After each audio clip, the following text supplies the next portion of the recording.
And here we are. I am Jeremy. This is Jets Chaos. And we're going to be back with the Sunday Snooze. What does that mean? I'll tell you what that means when we get back right after this. Let's go! We need JJ! We want JJ! We want JJ!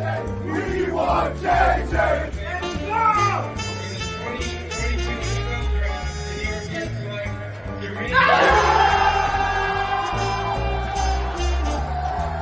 JJ! We got Johnson! We got Johnson at 26! We got Johnson at 26! This is great!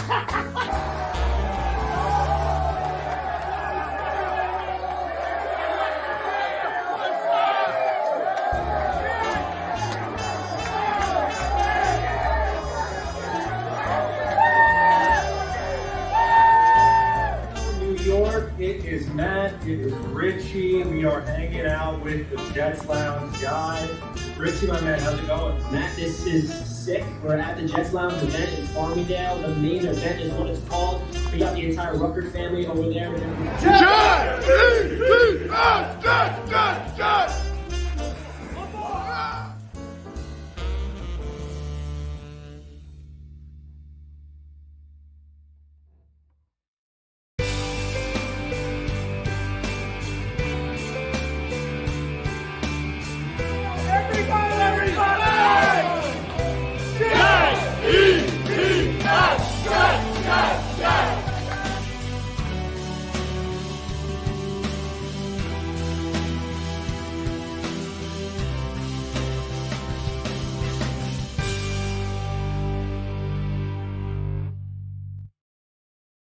What is up? What is up?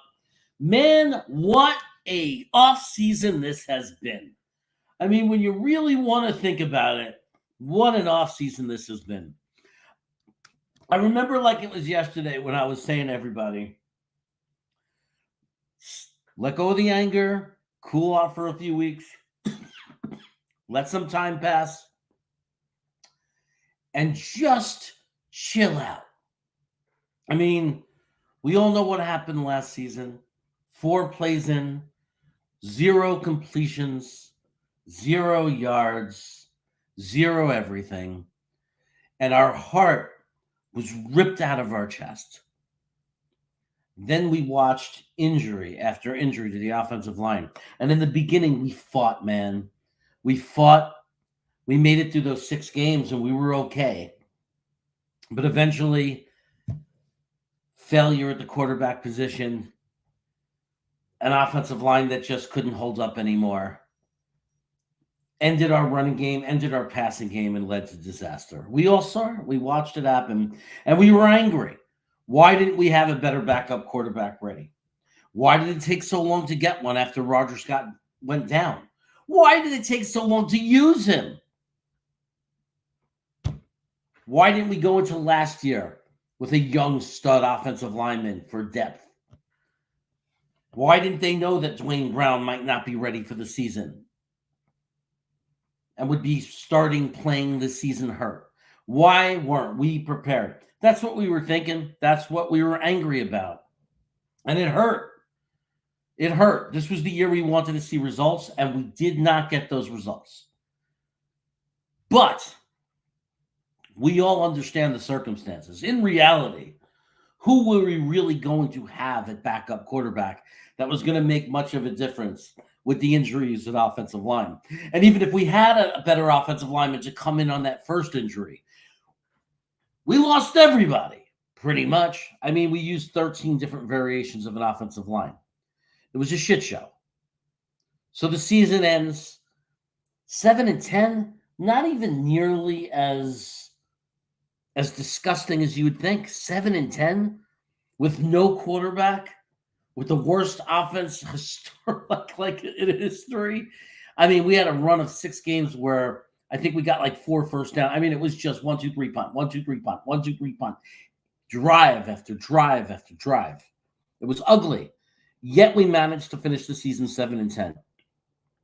Yet anytime we got any kind of consistency on our offensive line, anytime we got any time type of play that was reasonable from the quarterbacks, we looked like a really good football team.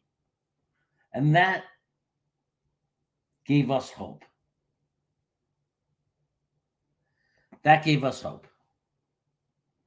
So at least it gave me hope. Some people had given up. I don't think most people had given up, but people were angry.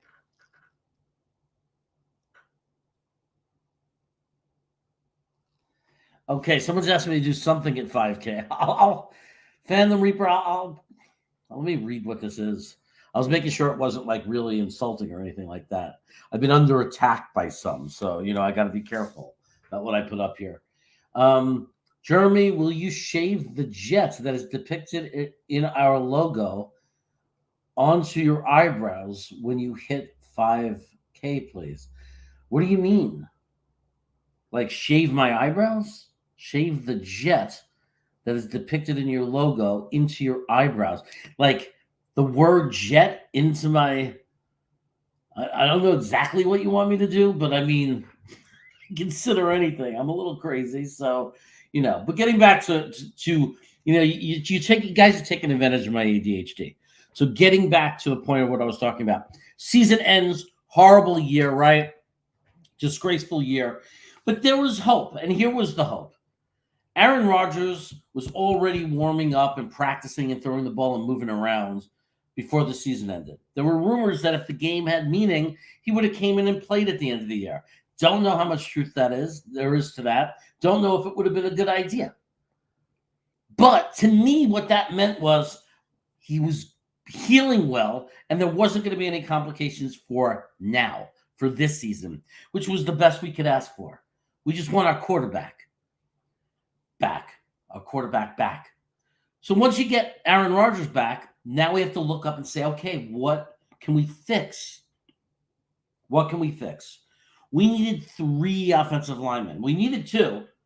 We wanted 3 because we knew that Laken Tomlinson was a big old bust, right?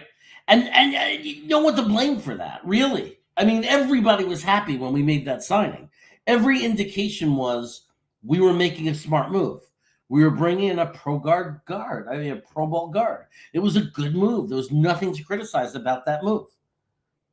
If JD was going to give out a big contract or guarantee years on a contract, that's who you wanted it to be, right? Didn't work out. So we needed 3 offensive linemen. We cut Laken, and we made that very clear. There was no pulling any strings or games to it. We went in there, and right off the bat, JD cut him, sliced him off, and said, nope, we're showing very clearly what we need. I think a lot of us thought we'd be starting a rookie. A lot of us thought we'd be signing some scrub or something like that. And a guy no one really saw coming, this guy Simpson from the Ravens, who had played 17 games, comes in. He's not a guy anybody was talking about. But then when you looked at it, there were some bad penalties, but aside from the penalties, we saw a guy who was a nasty run blocker, available, 17 games, an upgrade over Laken Tomlinson, didn't cost us anything, barely any money, barely anything. Not a lot of cost, not a lot of capital. Boom, we go down. We only need 2 spots now, right? We already got a little bit better. We back to needing 2 spots. Then boom, smack, bam, right in our face. We make this trade. And suddenly we have an old friend back. Morgan Moses is back. A guy we know is typically available. A guy we know is a solid right tackle. A guy we can trust. A guy that we will have no issue with. And suddenly we're down to just needing a tackle. Not even a tackle. What was it? Yeah, we need a left tackle. So now we need a left tackle, but we got the number 10 draft pick. So now we're thinking it's already in our control. We're already gaining some control over this. And what happens? Bam! Tyron Smith gets signed. A Pro Bowl tackle from the Dallas Cowboys is now a New York Jet. And suddenly, just like that, that's Bert from a show called Soap. You can look it up from the 1970s. Just like that, we have our 3 offensive linemen, and it's looking damn good. There's only one problem with it. lack of depth, right? We got questions all over our depth. Right? Max Mitchell, rookie year, showed some promise. He could be the guy, but then boom, he gets these bubbles or stroke things or what the hell? I'm running out of my brother had him. I'm running out of the words. What are we talking about? He had some blockage. What's that called when you get those air pockets or whatever in you, right? So suddenly, someone will tell me in the chat, I'm just going brain dead. So we lose Mitchell. He comes back and he wasn't the same guy his second year because he had no offseason. So, but it's a mystery. We don't know. Blood clots, that's what it is, clots. We don't know. Is he going to go back onto the trajectory of that rookie year? Or is he done for? We don't know. There's no way to know. So yes, he might be a fine, suitable backup tackle. As good as anybody in the league has as a backup tackle. Or it could be bad news, not a good move. We don't know because now he's going to get his full offseason. Now he's going to get to recover from all that. We also get and have Carter Warren. Now, Carter Warren had some really bad film last year, but he also had some okay film. It's kind of strange.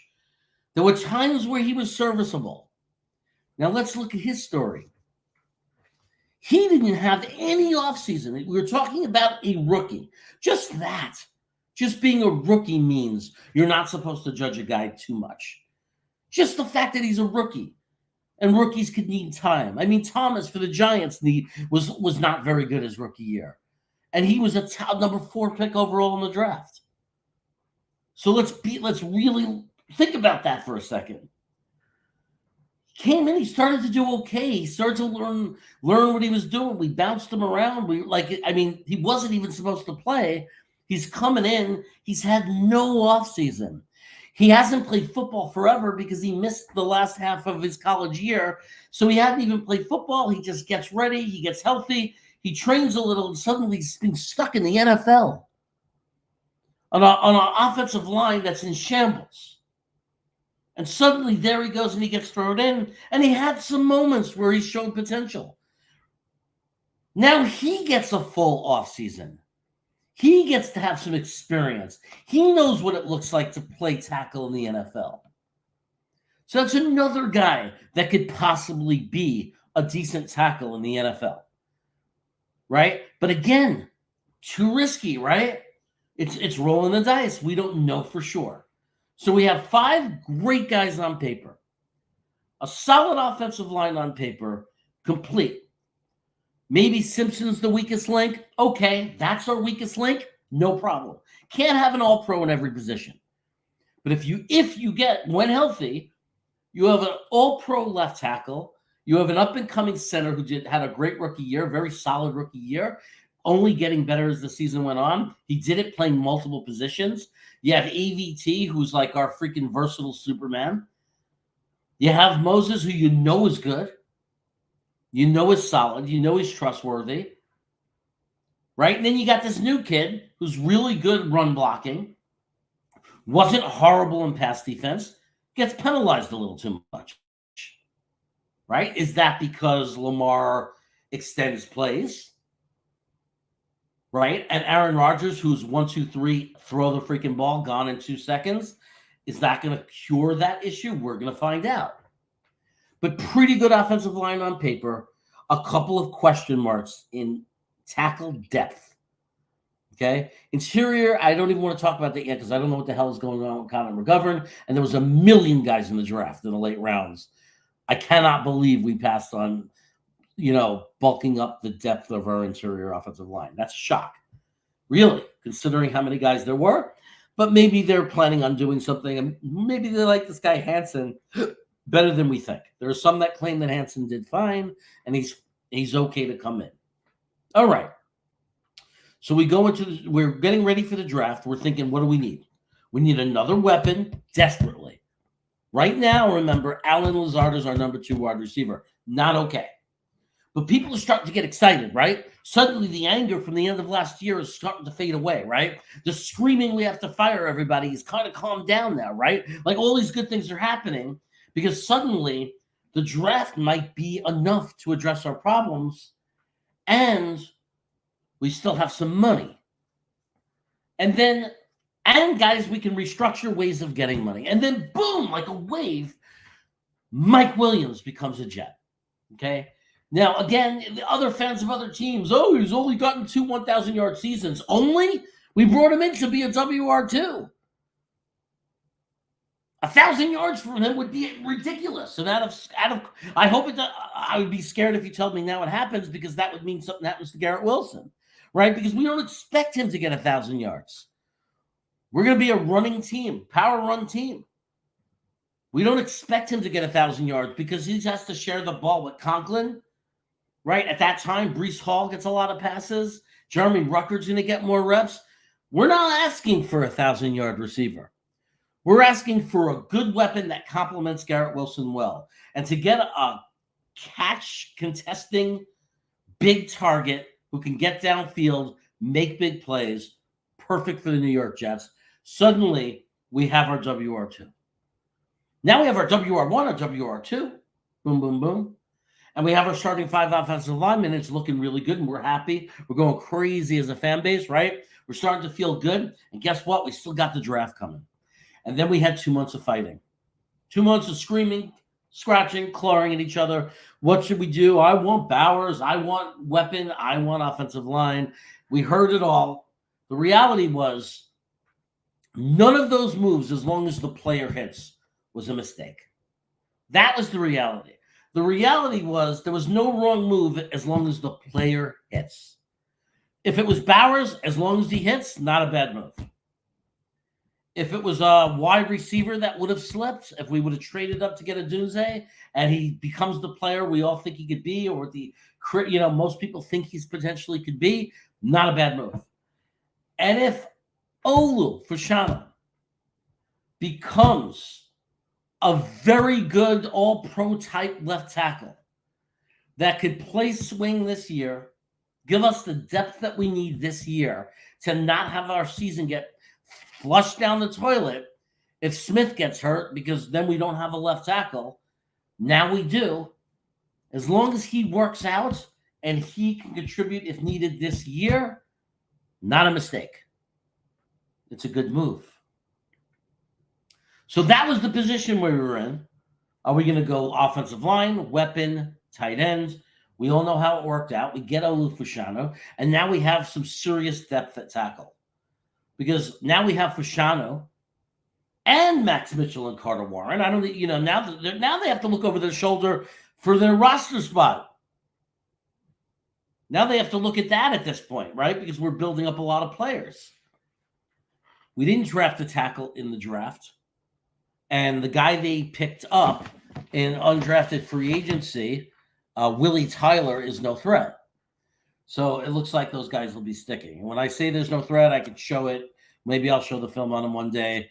Willie Tyler is a guy that has us prayers chance to make the practice squad as a tackle, maybe a little bit better chance to be converted into a guard and play guard if he has the skill set.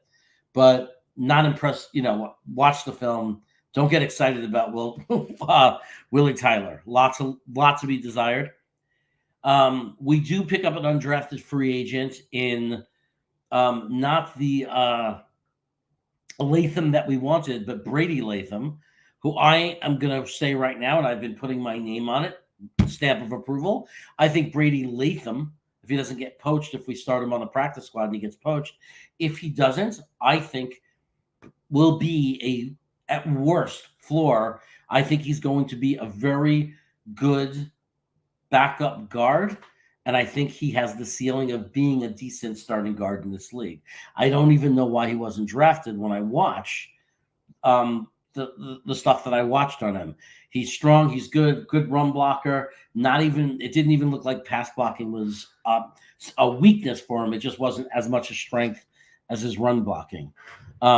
So there you go. We pick up some offensive line depth from the undrafted free agency. We are very deep at tackle. Some people like Hansen, some people don't. I think Wes is the worst. I don't know why he was signed. I'm hoping we add McGovern. So offensive line, good. Then we try to trade up. We trade up a little bit to 65. We get a guy that they would have happily taken in the middle of the second round, early in the second round, Malachi Curley. So the Jets supposedly is their number 4. They get their number 4 guy after Romeo Odunze. They get a guy who's in very good position to be a contributor right away. Because if you look at his game, even though he has things to develop to become a more complete wide receiver and to expand his route tree, he's certainly ready to come in right now. Short passing game, flat passes, pitches, screen passes, all that good stuff. This guy is already looking like he could be a contributor to this team. We've all seen the film. He's a beast after the catch. This kind of stuff typically translates to the NFL. Toughness is toughness. We'll see for sure. But anyway, we add even more depth to the wide receiver room. Suddenly, we're looking at Garrett Wilson, Mike Williams. We have Malachi Curley as our, like, you could look at him as your number 3. Or Alan Lazard, if it's a boundary receiver that you need. He could even play slot. Lazard had an awful year last year, but we've seen him be productive with Rodgers as a quarterback. And then you're looking at your number 5 wide receiver, and you're talking about guys like Xavier Gibson, who they believe in, dangerous player in space. We don't know. He's a question mark. But we got Brownlee also, question mark. Are these guys going to step up and be better? We thought they'd bring somebody in. It doesn't look like we're going to. It looks like we're going to let the WR5 be one of these young bucks, hoping one of them steps in and takes the next step and is somebody that we can actually trust to come into a game and being a good number 5 receiver. And then there's a chance we go with 7 receivers again on the roster because you got Irv Charles, who I know he'd be on the roster if we didn't pick up Oliver, the secondary, the cornerback. I know it would be Irv Charles because he would be our gunner. But now that we have Oliver, we don't have a gun to our head. We don't absolutely have to have Irv Charles on the roster, but I think we will because I think he's not just okay on special teams where you say, well, how much does that make our team better? He's special, okay? Nobody's complaining when he's making those big plays during the year. When we punt the ball and somebody catches on the 8-yard line and they start to run and boom, they get knocked down and tackled on the 9, and you see Irv Charles getting up and dusting himself off, you're not regretting that he has a place on this roster. And he did that a lot this year. So we have maybe not the best depth in the league at wide receiver, but it's not a weakness. Garrett Wilson, Mike Williams as your 1 and 2. Alan Lazard as a backup guy who has gotten in production over 800 yards in the past with this quarterback. And an exciting rookie that adds a different dimension, who has a different kind of game. I'm not going to say that's a weakness. There's a lot of teams that if their number 1 receiver goes down, is going to be worried, and we are one of them. It's not a strength. Our depth at wide receiver is not incredible, but it's not something we should be complaining about and thinking we have no chance because of it. And also, by the way, we might get blessed with good health, and our 2 wide receivers might stay healthy for most of the year, if not all, and it might be okay. But I don't think it's the end of the world if Lazard has to play because he has a lot of experience playing with Aaron Rodgers. I know he was bad last year. I'm not forgetting that. But the year before that, he was not horrible. So you got to try to keep like a positive spin. Now with defense, we could just sit there and say it's a solid run defense. Had 1 year. He brought us to the top 5. He made us an elite defense. And there's no reason why we won't continue to be a very good defense. But if you want to talk about why we could be a better defense or why we might be even better, let's talk about that. Michael Carter II has only gotten better year after year. Quincy Williams had a breakout year last year. They finally fully taught him the position. His instincts were good. and he exploded. And I think he's just entering those prime years. I think he's up for another great year. Mosley's already lost a step. He's the brain on the field. He's the quarterback on the field. So he's going to be a little bit frustrating maybe in his speed and losing that step, but still really smart. And on most plays, if he's not putting himself in the right position, he's the reason other guys are in the right position. So he's a guy you still want out there. If he gets tired, you might start seeing Sherwood come in and spell him for a few plays throughout the game. We'll see. But again, linebacker position is fine for the New York Jets. Defensive line. I know that Huff got a double-digit sacks. Oh, my God, how can we lose him? And I would have loved to have kept him also. But understand, he was not a full edge. He was a problem. When other teams played speed offense or rush or quick huddle and didn't let us substitute players and then would run the ball, he was an issue. Enough that teams did that just to take advantage of the fact that the guy can't play the run. So we lose Huff, and what do? We bring in Reddick, right? So Reddick is not a liability. He might not be his forte, but he's okay against the run. He makes some really good plays against the run. And he's an excellent pass rusher. And he's more proven. And then you have JJ, who not only stepped up last year, but if you look at his last 8 games, really stepped up. So he was still getting better. And there's a chance that you're going to see, and I think a very good chance, I would hope, it would be disappointing if we didn't, we're going to see an even better JJ. I think we're going to see a Pro Bowl edge in JJ. And I think having Reddick on the other side is going to make him that much more devastating and impossible to deal with. So now you have two great edges, and then you have a third one in Will McDonald, who also had flashed his rookie year, did everything he was asked to do, had flashes where it looked like this is going to be a special player, has added on muscle and weight, which is just what we wanted him to do. It was what everybody knew he had to do, and he's done it. Anybody who's seen him sees it, that he's put on a lot of muscle, and we're ready to see this guy do something. And we don't know how special he's going to be, but all the potential in the world is there for Will McDonald. So the edge position is in great shape. Right? We got Clemens fighting for a job, and there are a lot of teams where Clemens would be a starter, whether people want to understand that or not. Because I understand he did and made some mistakes and got himself into trouble last year a little bit, but also understand what people don't pay attention to, aside from the pass pressure and the sacks.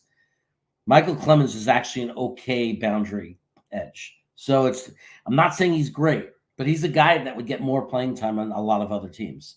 The fact that there's rumors that he might not even make our roster shows how strong we are in the position. Internal defensive line, we got Quinnen Williams. And that's right there. You got magic. You got Quinnen Williams, might be our best defensive player. Right? Now you can argue Sauce Gardner, but it doesn't matter. We're talking about all-pro special player that we love. I think the combinations of players we have to play next to him are fine. I wish people would stop talking about Leonard Taylor. Okay, I don't think you're going to see him play that much, and he shouldn't.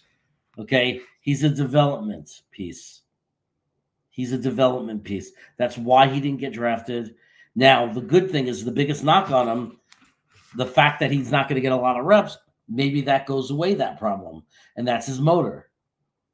That's his motor. So maybe because he's not playing that many reps, we're going to get the best version of Leonard Taylor. But there's some things there. There's some things going on with him.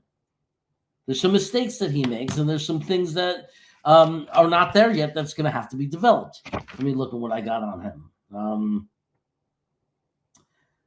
Good at running. Run defense has moments that are great. Pass disruptor, yes, could be very explosive. Problem is inconsistency. Problem is he loses balance. So a lot of times to get through people, to cause that disruption, he's not doing it on steady feet. He's like stumbling through the line, and he needs to work on that. He needs to get through, but with with balance, where he has a power and he can actually shift and move direction and get to the quarterback, not just stumble through the line. But there's some explosiveness there in Leonard Taylor. But right now, let's just stick to the guys that are there, the experienced guys. Kinlaw. I know a lot of people don't understand the money that we paid them. They don't understand why. Obviously, they know what they're doing. We've got to trust them. They see that this guy has the ability, like that he's going to be and play a good role for this team. I talked about our secondary before. I didn't even talk about Reed and Gardner and Sauce. Obviously, we're strong there. When you think about that defensive line and those edges, and you think about these cornerbacks, and you think about the linebacker position, the intelligence of Mosley to quarterback the defense, the explosiveness of Williams, and then now we go to safety. And I think safety is our biggest question mark, and I don't think it's a giant weakness. I'm not panicking. It's not red wine out there playing safety, but I think there is some concern. Obviously, we certainly don't have a star at safety, a proven star. We have a guy they love in Tony Banks. That's a great athlete. We have a guy that I'd be a lot more excited about, except he's coming off an ACL, and that's Clark. And then we have Ashton Davis, who I like and don't understand what the problem is. I mean, I don't understand what the problem is. I have no problem if they told me that Ashton Davis was starting. I like when he's on the field. He's good luck. The guy has a nose for the ball. It just finds its way into his hands. I don't care if you say those interceptions are lucky, but nobody can tell me the fumbles he forced were luck. The guy is a hitter. He knows how to hit, and he knows how to jar the ball loose, and I love it. Absolutely love it. So I think the defense is going to be just what it always is. It's going to be great. It's going to be strong. It might be the best version of it we've seen. And suddenly we go from that offseason that started so shaky, all the anger, all the screaming, to probably and maybe and arguably the best roster we've put on the football field in the history of the team. Now, they've got to win games to back that up. We're not going to call them the best roster we've ever put on the field until they actually win. But next year at this time, we might be able to look back and have no problem making that argument. That's the kind of roster we're talking about. If they come out and play the way they're capable of playing and stay healthy, and we're blessed with health this year, we might be easily saying this is the best roster we've ever put out there. It is very complete.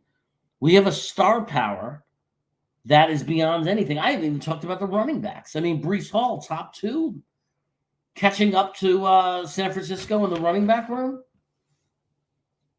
Then we bring in these 2 young studs. And then we got Izzy, a home run hitting change of pace running back. It's an exciting room, guys. Led by one of the best running backs in the NFL. Who's going to, for the first time, at the same time, if things go right as far as health, is going to finally have an offensive line and a competent quarterback that keeps 9 guys out of the freaking box. So if you think that you like Breece Hall before, what do you think he's going to do when the defense can't stuff the box? When you have an offensive line that's capable of blocking? It's going to be great. Not only is the offensive line filled with the healthy, our best 5 players that we've had talent-wise, but the blocking scheme has changed. That will only benefit the running backs. It's going to benefit them. We're going to play punch you in the face, punch you in the mouth football with our running game, and it's going to cater to Breece Hall beautifully. Now let's say hello to people who've been here in the chat watching. Try to go all the way back. Wow, a lot of you in here. Wow, a lot of chat. You guys are out of control. Jets Mess was here. Patty Grimes, he's upset about the draft lottery for the Pistons. Well, if you're a Knicks fan, you've been there before. You know what that's like. Wild Wave is here. What's going on, buddy? Dano is here in the house, making all kinds of noise. Dom C is here. Proud New York Jets fan. Andrew Yakos, what's going on? Nick says I look silky smooth. I do, man. Nobody recognizes me anymore. Phantom Reaper, we said hello before. It's good to see you. My very good friend Haider Ali is here. Good to see you, buddy. Can't wait till we meet in real life. Boom 89, what is up, brother? New York Jets superfan in the house. A fungus among us. Love you guys. Appreciate you guys for being here. See if anybody else wandered in. GVH is here. Blood clots. Yep. I don't know how I could forget that. I mean, it literally happened to a family member, and yet I forgot. Scott Foster. What's going on, man? I love bald. It's true. Bald is beautiful. We got Yeti in the house. What's going on, brother? It's good to see you. Wild Wave was still around. Zachary Burner. Is this a burner account, Zachary Burner? Oliver and Stiggers can both be gunners and special. Oh, I forgot about Stiggers as special teams. That's a good point. I didn't even think about that. Oh, Jets Afterburners podcast, another good Jets content provider. Teamed up one guy from the old version, teams up with a guy from the Jet Italy version, his old partner and in Leonard or whatever. I'm forgetting Leonard, Lemoy, and Lynette. I don't know, but it's a good combo. Had a fun time on their show. Hope to be on again someday. I'll have them on here. Rich, good to see you, brother. Good to see you here. Tony Alexio out there, way up there on the east in Long Island, buried in the wine vines. John Hepburn, what's going on, fellers? It's good to see you. Grandizer is here, our local Miami Dolphin fan. It's good to see you, buddy. Thanks for coming here and supporting the channel. Happy Mother's Day to you. I'm not a mother, and my wife's not a mother, but my mother's a mother. So happy Mother's Day to her. Already spoke to her. Going to see her next month. Wrong verb. Good to see you. And it looks like we have finally, and not last, David D., who just came back from Mother's Day celebration at Chili's. Good stuff. I got a story about Chili's. I went to Chili's in the 1990s. 1990, I want to say. Maybe even 1989, 1990. We went down to South Carolina, me and a couple of fraternity brothers, and went to a leadership conference in South Carolina. And by our hotel across the street was a Chili's. And that was when no one knew what Chili's was. And that was before it became all corporate and everything. And they had one of the first of all, it was amazing. The food was great. We were blown away by how good the food was. The one thing that never got bad that's still good there is the queso and chips. But they had this dessert where it was this hot thing that came out of the oven, this personal pie thing. And it was like the inside of an apple pie with crumble on the bottom. And I got to tell you, it was amazing. You'd get a scoop of ice cream on top. So good. Shout out to Chili's. Want to say hello to Kuka. Kuka's here. I'm getting her transition surgery. Chaos finally getting her transition surgery. That's kind of mean. I don't know what the hell you're talking about. Just because I shaved, now I'm getting transition surgery. The hell's wrong with you, man? That's enough for me to challenge you, Kuka. Yeah, come up to me in real life. Say that to me, bro. Especially if situation Gunny happens to be around. Then we'll see what happens. That's right. The way your eyes lit up when you talk about food is a thing of beauty. I love food. I do. Back to the Jets. So I just went through an entire rant and rave and talk and not shut up about how excited I am about this year where we were last year. But now the question comes, what do we need now? What are we looking for now? Some people still want another wide receiver. I don't think there's any out there. If I'm wrong, tell me. I don't know who's left out there that really excites anybody. But it has to be somebody you are telling me that you're more excited about than Brownlee. Right? Like, to bring them in, they have to be more exciting than Brownlee. Now, Brownlee has proven nothing. But he looked really good in camp. And I think that there's a reason he made the squad. I think he's like a development guy that they really want to develop. So, to bring in a receiver, you have to tell me. To buy into that, I just have to know who. You know, safety. So David D brings up safety. There's a couple out there, man. I mean, there's a real guy out there in Simmons, right? As far as I know, he still hasn't signed. I think he might be one of those wait till training camp and there's an injury for a team kind of guys. Be nice to hear that we're talking to him, that we're even looking. Because can you imagine what that would do to the back end of our defense if we added a guy like that? I mean, it might push somebody off the team. It might piss somebody off, but I don't think you can worry about things like that. When you have an opportunity to make your team better, you make your team better. So, going to keep our eyes open on that. I don't think we're looking at linebacker. We can rule that out. We got our backup quarterback, by the way, in Tyler Taylor, and we should be really happy about that. We even got a young kid now to develop, so that's good too. So I see mother effing. What is that? Hold on.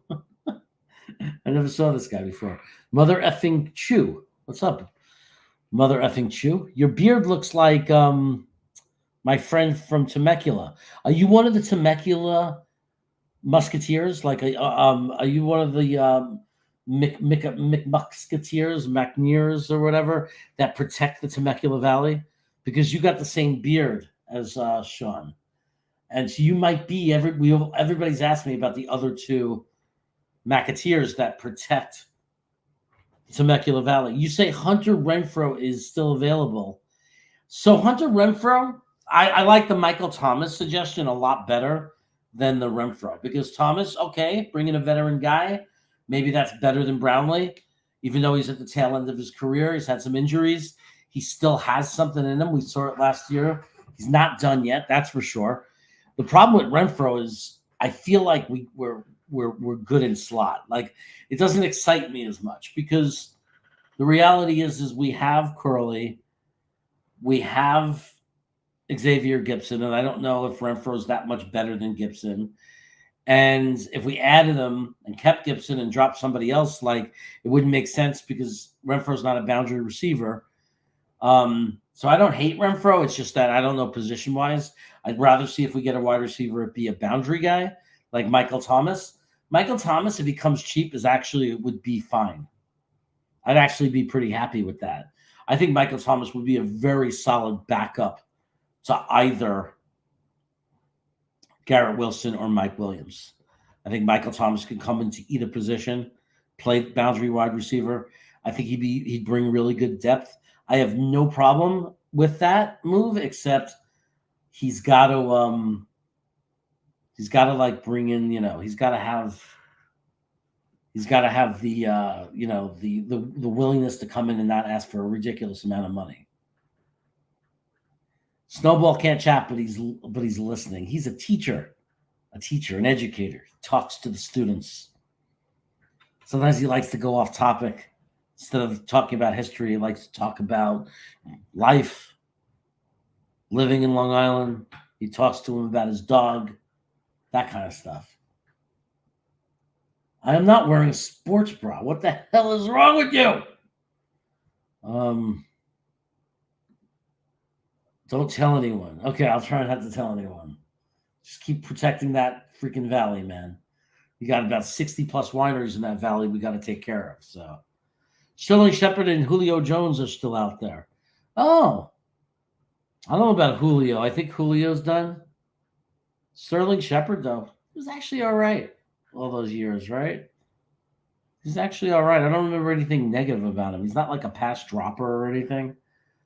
I think the only thing would be, with those two guys is, would you rather have Brownlee, who you're still developing, who could be around and have a future, or are you looking for a guy on the way out, like, that's not as good as he was? But, I mean, I don't think any of them move the needle. I think Thomas could be the one. If any of those guys were moving the needle, it would be Thomas. That would be a guy that could come in if somebody got hurt, like Mike Williams wasn't ready, and still be really effective. I believe that, especially with Aaron Rodgers throwing the ball. Happy Mother's Day, ladies and gents. Good to see you, Hyder. It's always good to see you, brother. What about CD at wide receiver? Corey Davis, huh? Well, the rumor with Corey Davis is that he doesn't want to be a Jet. I don't know if that's true. I don't know if he said that. There was rumors he wants to be Tennessee. A lot of our fans have soured on him. The truth is, if they brought in Corey Davis, there'd be no complaints here. The fact that he hasn't come is concerning. It's like you abandon our team. If you're planning on making a comeback, you should be lining up to be a Jet. We were your family, we thought. You know what I mean? And we gave you a lot of money to come here. You walked away from the team. You would think that the guy would have the decency to at least come. If he was going to come back, he owed us a year. And what a little baby if he truly is sitting out there, not, looking for another opportunity and not wanting to play for us when we have Aaron Rodgers and all this opportunity. But if it's because he wants to be a WR1 or WR2, it's like you're not going to find anyone out there. Well, you're going to have to wait till somebody gets hurt. And you could trick your ego into thinking that makes you a WR1 or 2, but it doesn't. It doesn't make you a WR1 or 2 if you wait for someone to get hurt. It makes you an emergency fill-in. So that's the problem with Corey Davis. I don't think he wants to be here. I don't think he knows how to accept his, like The Rock says. I don't think he knows his role. I think they like Brownlee. I do think they like Brownlee. I do. McGovern. I would love for them to bring McGovern back. Connor McGovern. Yeah, I agree. I don't know if it's the injury, though. I'm thinking maybe it's the injury. Maybe he never really – maybe he's not better. Maybe he's not ready. Maybe he couldn't pass the physical. Don't know what the delay is. I don't know why. It has to be that because why wouldn't you want McGovern back? It doesn't make any sense. I mean, to have Connor McGovern as a freaking – backup depth piece, it just makes all the sense in the world. So I just don't have any explanation of why he's not already in the New York Jet. It doesn't really make sense. See if any of you guys, look at you guys, nobody on Twitter that watches on Twitter comments. You guys are allowed to comment. It lets you. I could see it if you do. Nope, I'm looking. It's just red. It's all YouTube. Oh, do we want to do a call-in now, guys? Do we want to have some people call in? No, Nick. Not you. Give other people a chance right now. I'm talking to people like Kuka. I'm talking about Sean McAteer. I'm talking about, I don't know who's out there. I'm talking about everybody else. Freaking, you're on tonight. John Hepburn. You're on tonight, buddy. You're on tonight. Now, you could come on if you want, but let's give everyone else a chance first. Hold on 1 second. I got to get the invite button. Let me copy the URL. Let me post it. There we go. Is it up there? It's up there. There's the link if somebody wants to come in. I'll try to pin it if I can open up my phone.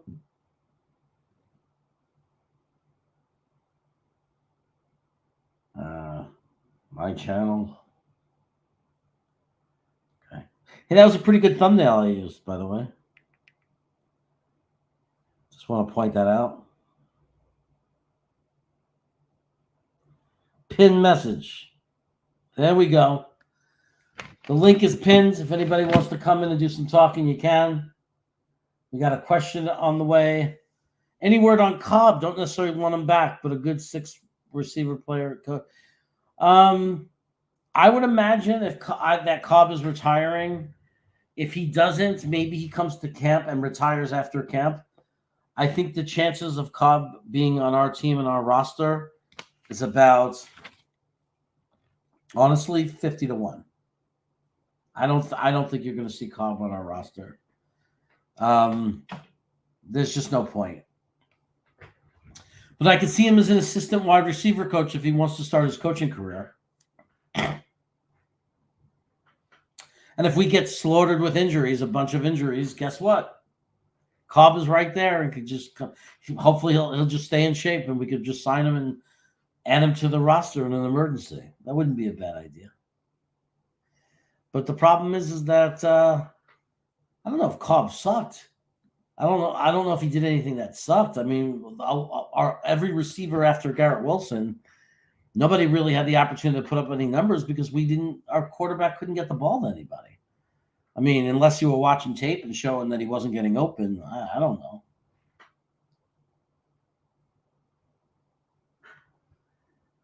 Oh, hold on. I'm being complimented on something. You had a very good take the other day, Kaz. It was relevant to Conklin having 20% of the workflow in the passing game and how that would be closer to 1,000 yards with a more productive orchestrator. Absolutely. Absolutely. I love using numbers that way. And when I saw he had over 600 yards, I said, you know what? How many yards did we have total in passing? And I saw it was about 20%. And I said, well, if 20% is you take every quarterback in the NFL that threw for 4,000 yards, and right away that's 800 yards. What tight end isn't good, 800 yards? And I hate when people say 0 touchdowns. What does that mean? It's not his fault that Zach Wilson didn't throw him the ball when he was literally wide open. The guy covering him fell down. And Zach Wilson threw the ball late to Garrett Wilson and did nothing. All he had to do was throw the ball up in the air. It didn't even have to be good. It would throw a lollipop in the air. And Conklin was alone for the touchdown. So there was one touchdown.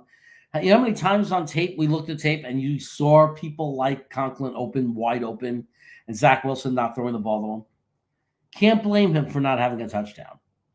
Had nothing to do with that. We didn't have it. We only had 11 passing touchdowns to begin with. That's the same thing as letting Miami fans say that Garrett Wilson sucks because he only had 3 touchdown passes. None of you would like it if they said that.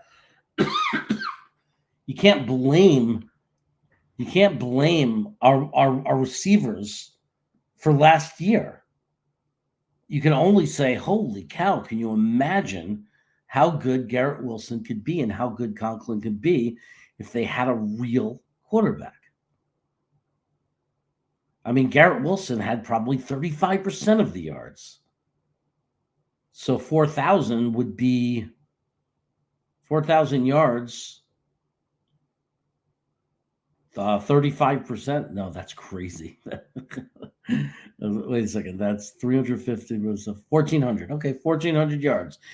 That's 1,400 yards if he had a quarterback that throws for 4,000 yards. And we have a guy like Jordan Love who threw for 4,700. You're talking about 4,600 yards. So you're talking about a superstar receiver. So someone's saying sign Des Bryant. I think he's been out of the game for a while. And I'm telling you, his last year in Dallas, even if you look, he had no separation. He has no separation. He doesn't get open. He's done. I don't even think he wants to come back.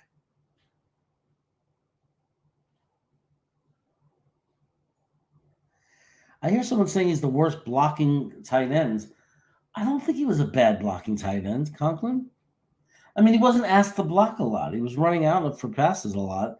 I know that Jeremy Ruckert is a better blocking tight end. Hey, I'm all about giving Ruckert the opportunity anyway. I mean, I at least at minimum 50-50 split. I mean, we used a very high draft pick on Jeremy Ruckert, and he has done nothing to deserve not getting reps. Nothing. It's ridiculous that he wasn't getting more reps last year. Hey, buddy, come here. Say hello to everybody. Yeah, this is Klecko. Say hello, Klecko. Yeah, it's a good boy. Do you like sacking the quarterback? Do you like to play different positions on the defensive line? Huh, Klecko? Are you in the Hall of Fame? Are you in the Hall of Fame? You are? You look like Joe Klecko. You big bruiser. You do. Aw, this is my boy. This is my boy. Hi, boy. Oh, yeah. That's Klecko. Best dog in the world. Ooh, I hope my other dog didn't hear me say that. Jolene, I was just kidding. Oh, I see what you're saying. Cobb is The worst blocking receiver. Gronk is awesome. Okay. Yeah, look, like I said, 300 to 1 or something. You know what I mean? 300 to 1.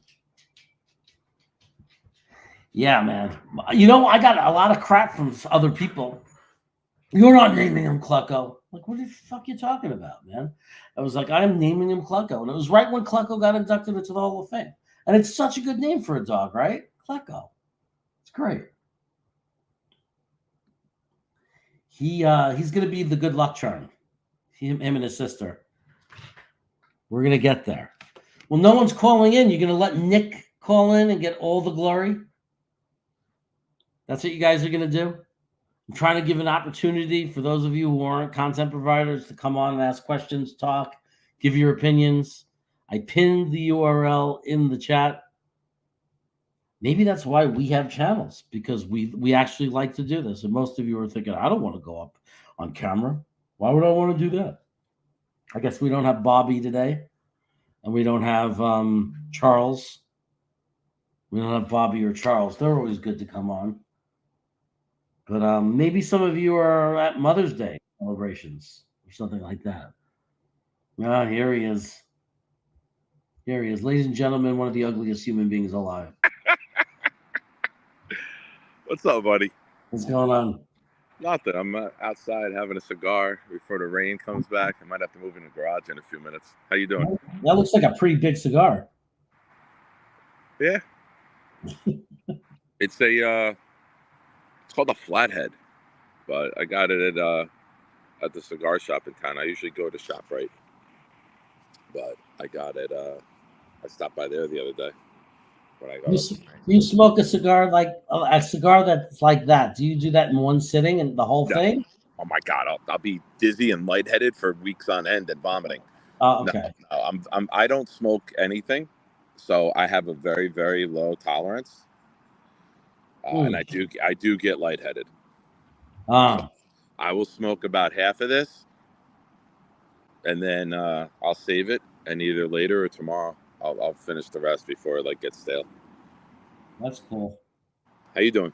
Good opening rant, dude. I was taking care of some stuff at the house. We had a new guy move in today, but I had it playing, and I am not busting your balls. I am thoroughly impressed, amazed, and in awe that you can go on a 34-minute rant without stopping to I'm diabetic, so my mouth dries out frequently. You see how much I gotta sip and re-wet the palate. The fact that you just go you're the Energizer Bunny of Jets content. I love it. When I get going, I get going. I know. And we have a lot to be excited about. I'm really just shocked. I'm still meeting Jet fans. I met some of Harry's family that are still I can't believe how negative they still are. They're sitting there saying it stinks, tear the whole thing apart. I'm like, how could that be possible? How are people not optimistic about this year? I don't get it. I don't get it. I you know me. I'm positive. But I can also step back and look at the other side of an opinion. I cannot find any logic in a Jet fan bitching about the roster, bitching about the state of the team right now, bitching about the product we're about to put out on the field. Sure, you can bitch and complain about the health and the lack of completed seasons we've had from players the last couple of years. I mean, but I don't know how you can predetermine that there's going to be injuries for this team. You know what I mean? You never know. Guys who've been perfectly healthy their career get injured. It happens. It's a part of sports. When you play a violent game like this with 300-pound men moving like linebackers used to run 20 years ago, there's going to be contact. Guys are going to get hurt. But we just hope that we get blessed and we don't get drilled with it. That's what she said. No, I understand the one argument of, I got to see him do it on the field. I agree. I mean, none of this. There's a portion of me that understands nothing matters, nothing is real until you're actually winning games. But we're not there yet. We're not playing those games. The only thing we could do is judge and watch and enjoy or not enjoy the offseason. And the reality is, based on what we're doing this offseason, I mean, they're positive moves. And until they prove to not be positive moves, I don't see how we cannot be optimistic and not excited about it. Agreed. Like, this is the time of year where if you're down this time of year, I don't know, like, we're Jets fans. This is the time of year we're supposed to enjoy because it's a Sunday and we haven't lost. So this is the time of year where we're supposed to have a smile on our faces, have our chest stick out in public, right? Yeah. Scott wants to know if that's a Lewinsky. Might be. I don't know. Is it big enough? Look at the size of that freaking cigar. Jesus Christ. It's bigger than anything I have. Oh, that's what she said. Yeah, that's what many she's have said. That's what they've all said. But yeah, man, it's you can. Here's the thing that you can question, right? When you're looking at the Jets, you cannot question our individual talent. You can question whether it comes together. You can question whether they stay healthy. You can question if it comes to fruition. That's all logical questions, in my opinion. But you cannot question the individual talent that we have. The individual talent that we have, player by player, position group by position group, is the most talented team we've ever had. And I don't think there's a team that competes with it. Position group by position. Did you hear yourself? It sounds fucking sexy, that's for sure. So I don't know, man. I want to see the Jets win because I want to see what the people who are negative have to say then, you know? Yeah. Like, what do you, oh, we didn't win the Super Bowl by enough. Like, we went on a field goal at the end. We were favored by 6.5. We only won by 3. Like, what are they going to complain about when we win? Oh, there'll be something. There'll be people complaining. I'm telling you. Yeah. And then there'll be people who complain like crazy constantly that are going to act like they're going to be like, "What are you talking about? I never complained." This is strong. I might not even get through half of this. This is strong. That's what I was saying. I honestly, I'd be getting dizzy and like I would need to stop probably. Like, dude, I'm that much into it, but I haven't drank a lot of water today, so like there is like the dehydration factor of it too with me. Like I'm weak when it comes to this stuff. Hyder Ali says modern NFL defenses have gotten smaller. Saleh and company, Rodgers, going to power gap and appear to be headed for more 21 and 12 personnel to take their advantage of lighter boxes. Well, I agree, and I think that the reason you do that too, and it makes sense, is you have Aaron Rodgers. So you know that not only are they lighter, but you know that they are going to be forced to help the secondary. They're not going to be able to stack the box. So you think about it, you say, hey, if we go power run and they can't stack the box, because as soon as they stack the box, Rodgers will audible out of it. And then he's got one-on-one. And then he's got one-on-one downfield. He'll eat people alive. Yep. And that's something that we lost 4 plays in last year, right? Not just the play of a quarterback, but the brain of the quarterback as well. We lost the ability to check out of plays. I keep referencing on the show. I'm holding the phone. I can't do it both hands. But last year, in either One Jets Drive or Hard Knocks, he made reference to, oh, play comes in, I don't like it. I'll just tap the head, like tell him I can't hear it, call my own play, and we go. They're not burning a timeout. They'll trust Aaron Rodgers to pick his own plays. They're not going to burn a timeout. If he doesn't like the third down play from Hackett, he's not calling the third down play from Hackett. He's calling his own play. Yeah. And we get the last say. Like, because he's looking at the defense right before he snaps the ball, he gets to make the final matchup decision that the defense cannot adjust to. So Yeah.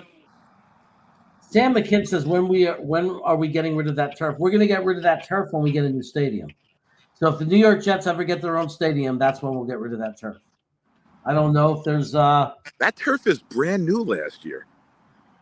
The Jets and Giants put in brand new turf last year around this time. we need to build a stadium that only has concerts in the off season.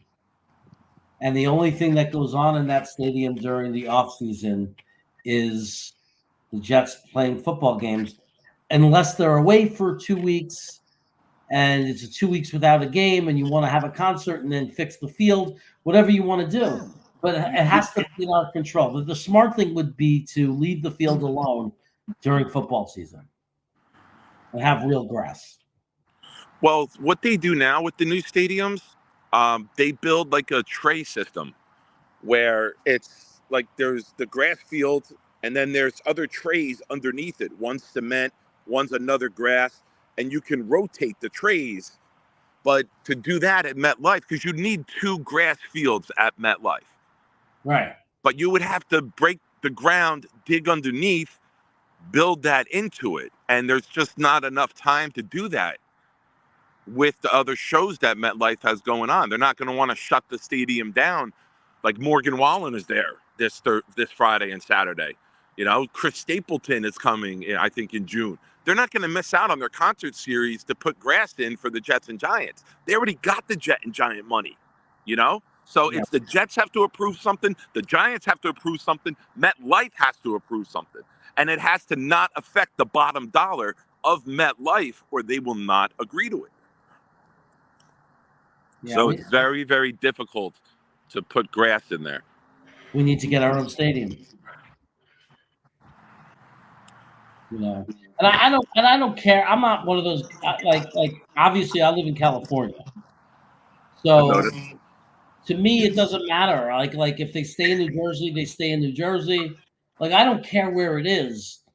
I just it never sat well with me when we built it with the Giants. I was like, what the hell, man? Why can't we just have Jet Stadium? Yeah, they tried. They tried the West Side Stadium, but the powers that be in Manhattan shot that down because they didn't want to have it affect their bottom dollar. Yeah. So the only hope left would be Queens near Shea Stadium. And I think that would really alienate the New Jersey fans. It's not just that. The Jets, when the Jets went to PSLs and they realized 27,000 of their tickets 15 years ago were not season ticket holders. They were like ticket brokers. Remember, there used to be like a store in Woodbridge Center, Select a Ticket, where like you would go and before StubHub, there were ticket stores. Like a Ticketmaster was in Nobody Beats the Wiz. Like you would go to these places and get your tickets printed out.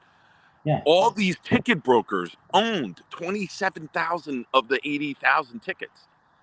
So that like hurt the Jets because they're like, oh, we don't have as big of a fan base as we thought. Now, if you go over there, you're not going to build an 80,000 stadium over there. You're going to build a 65 probably with a lot more suites, right?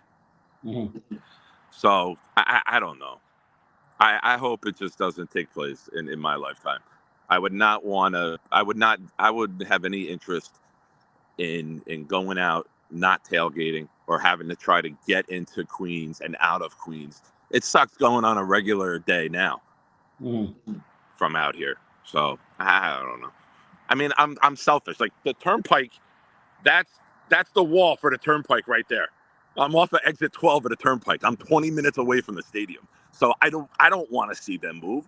But I'm sure Long Island people like Matt O'Leary want them to move out closer to them so they can go more. So I get everyone's side of it, but selfishly, I don't want them to move. It would put an end to me going.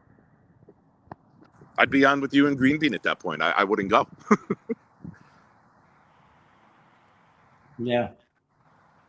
Yeah. No, it would be. I could see that it would be really difficult. For people who are used to it, like there's already like the season ticket holders already have like a way of doing it. And suddenly, a lot would have to change. A lot of Yeah. season ticket holders wouldn't be able to keep going to all the games.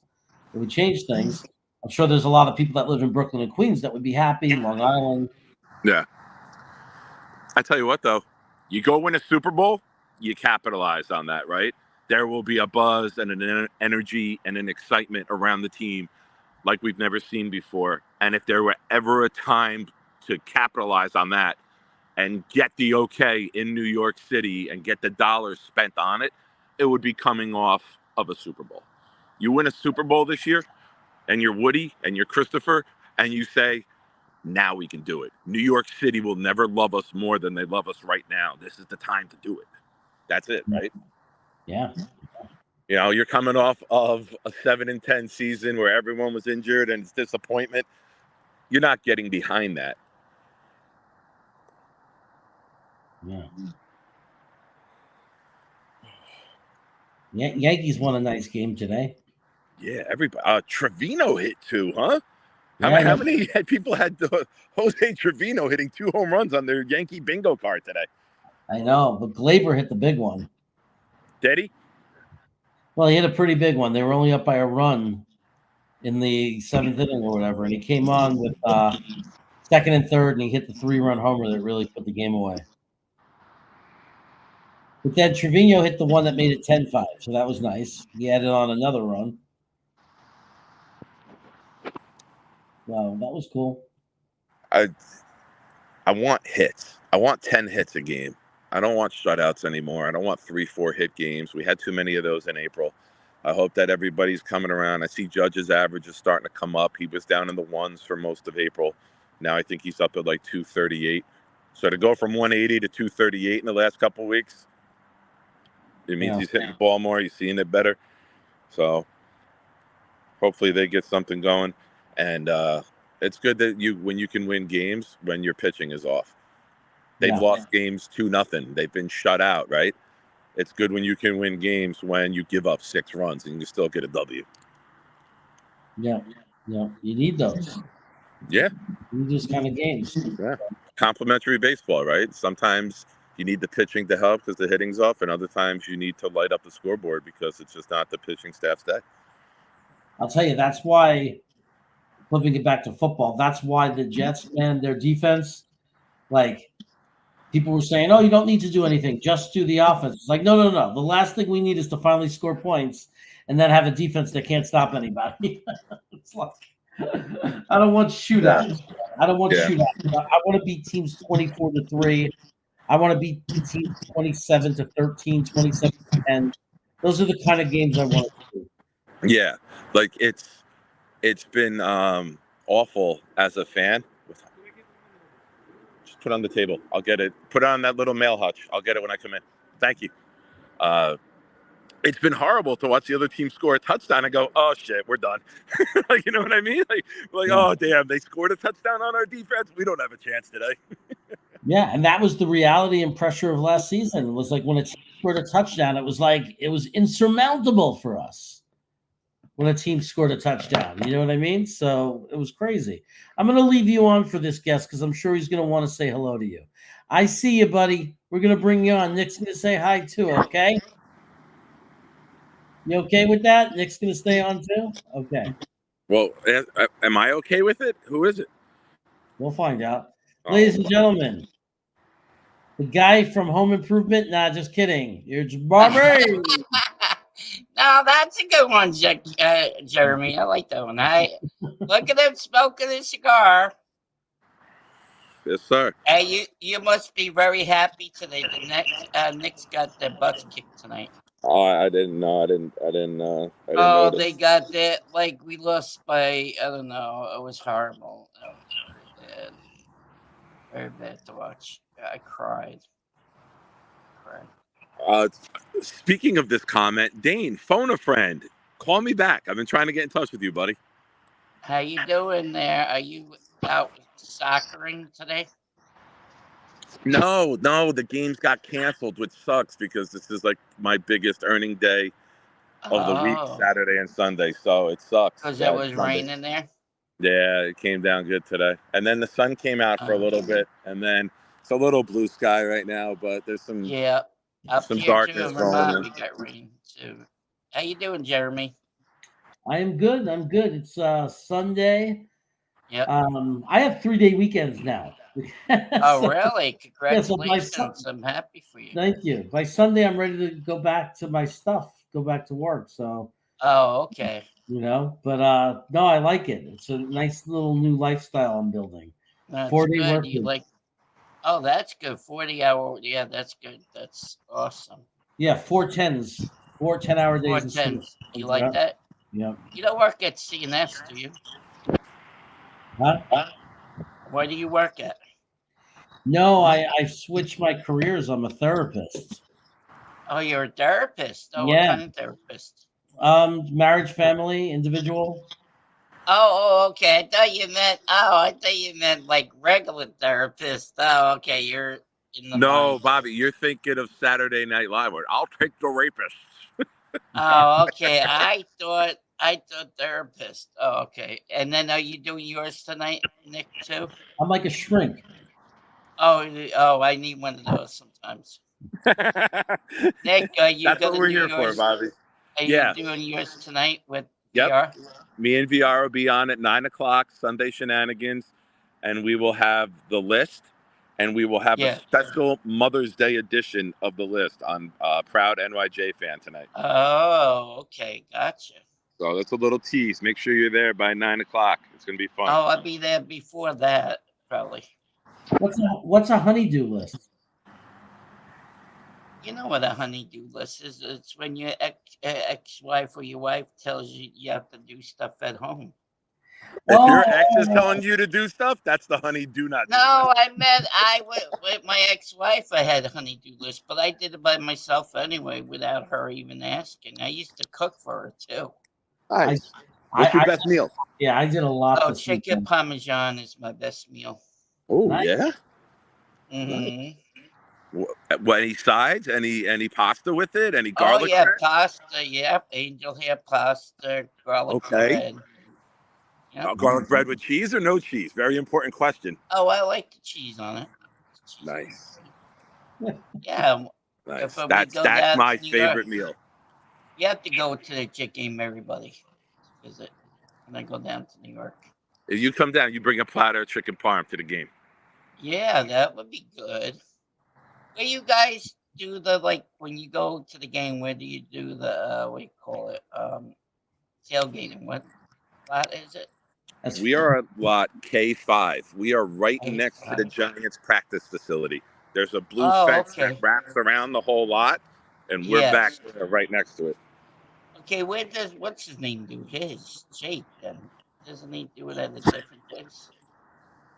I've never been. I saw Jake there when Jeremy came out for the Charger game. That was I part think of Tailgate Show. yeah, that was That kind of was lot E. Doesn't he do it like an L something, he said? Maybe. I don't know where Jake tailgates though.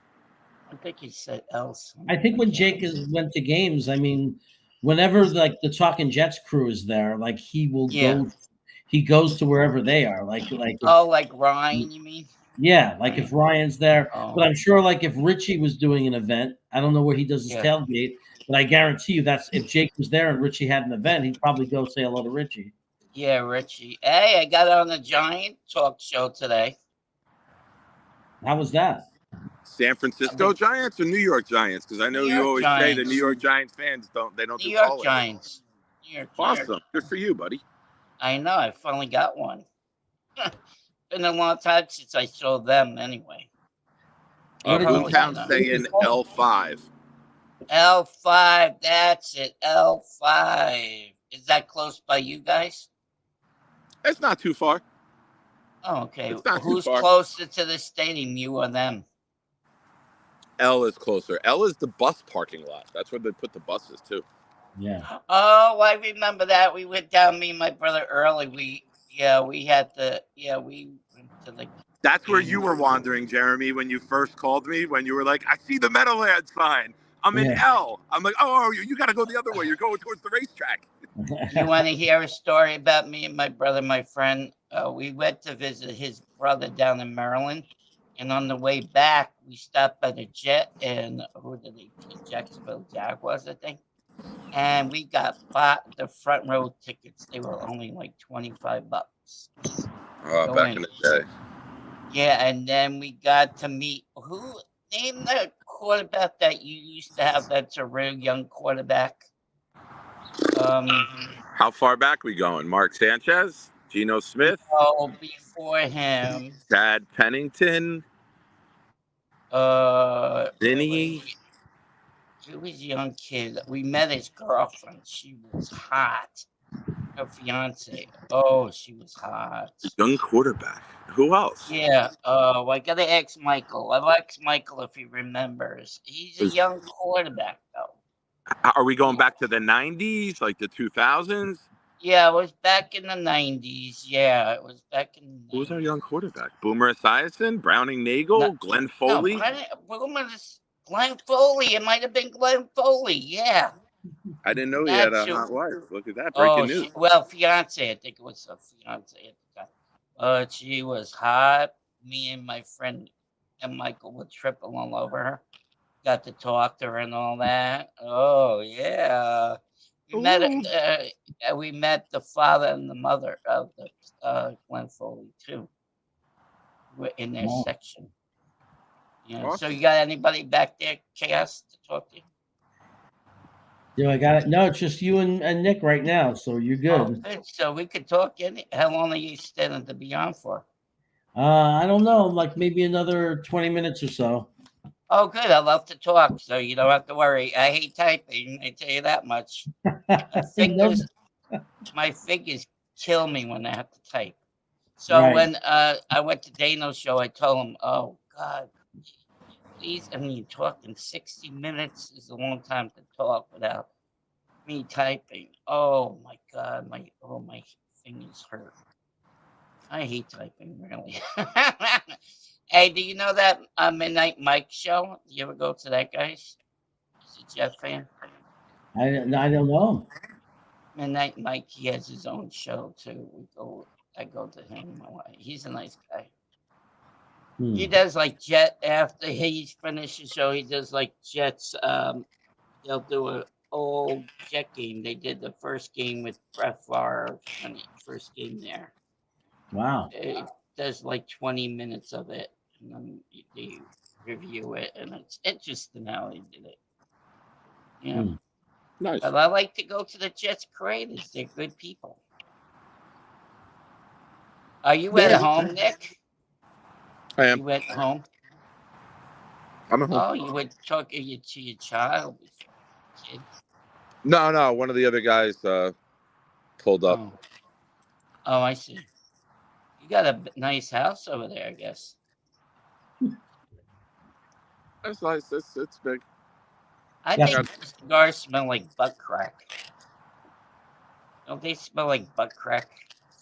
I don't think so. I probably wouldn't be smoking it if it smelled like butt crack. It smells. It stinks. I rather smoke pot. You're in Vermont. There's no way you smell this. You're okay. No, I know that, but when people smoke cigars, it stinks. I rather smoke pot. Really? I like the smell of a cigar. I love the smell of a pipe. Oh, I love pipes. My dad used to smoke pipe. He used to smoking, and we used to have to get him Captain Black Cherry. Remember that? Yes. Captain Black. Yeah. Yep. I remember all the different ones. Are you ones. barbecuing today, Nick? No barbecue. No barbecue. Although I will show you my little sanctuary, my neighbor's sanctuary, but it's right here. Oh, you share with him. So where you live, Chaos? I'm in Sacramento, California. You live all the way over there? Yeah. I moved here from Brooklyn. Oh, you're from Brooklyn originally. Oh. Yeah. What you live all the way on the West Coast for? We like the weather. Oh, you don't like the snow? I don't blame you. I hate snow. I hate winter. We might come back to New York someday. No, you don't want to go back. You're living there now. I understand why. Yeah, it's warmer over there. God, don't come back. Freeze your butt off. I miss New York food, I'm telling you. Hey, on Facebook, I saw Mr. Softy. Oh, I love Mr. Softy. You know Mr. Softy? That was my favorite when I was a kid. Yep, I know. We had the best one called Gus. He rode the truck. He was great.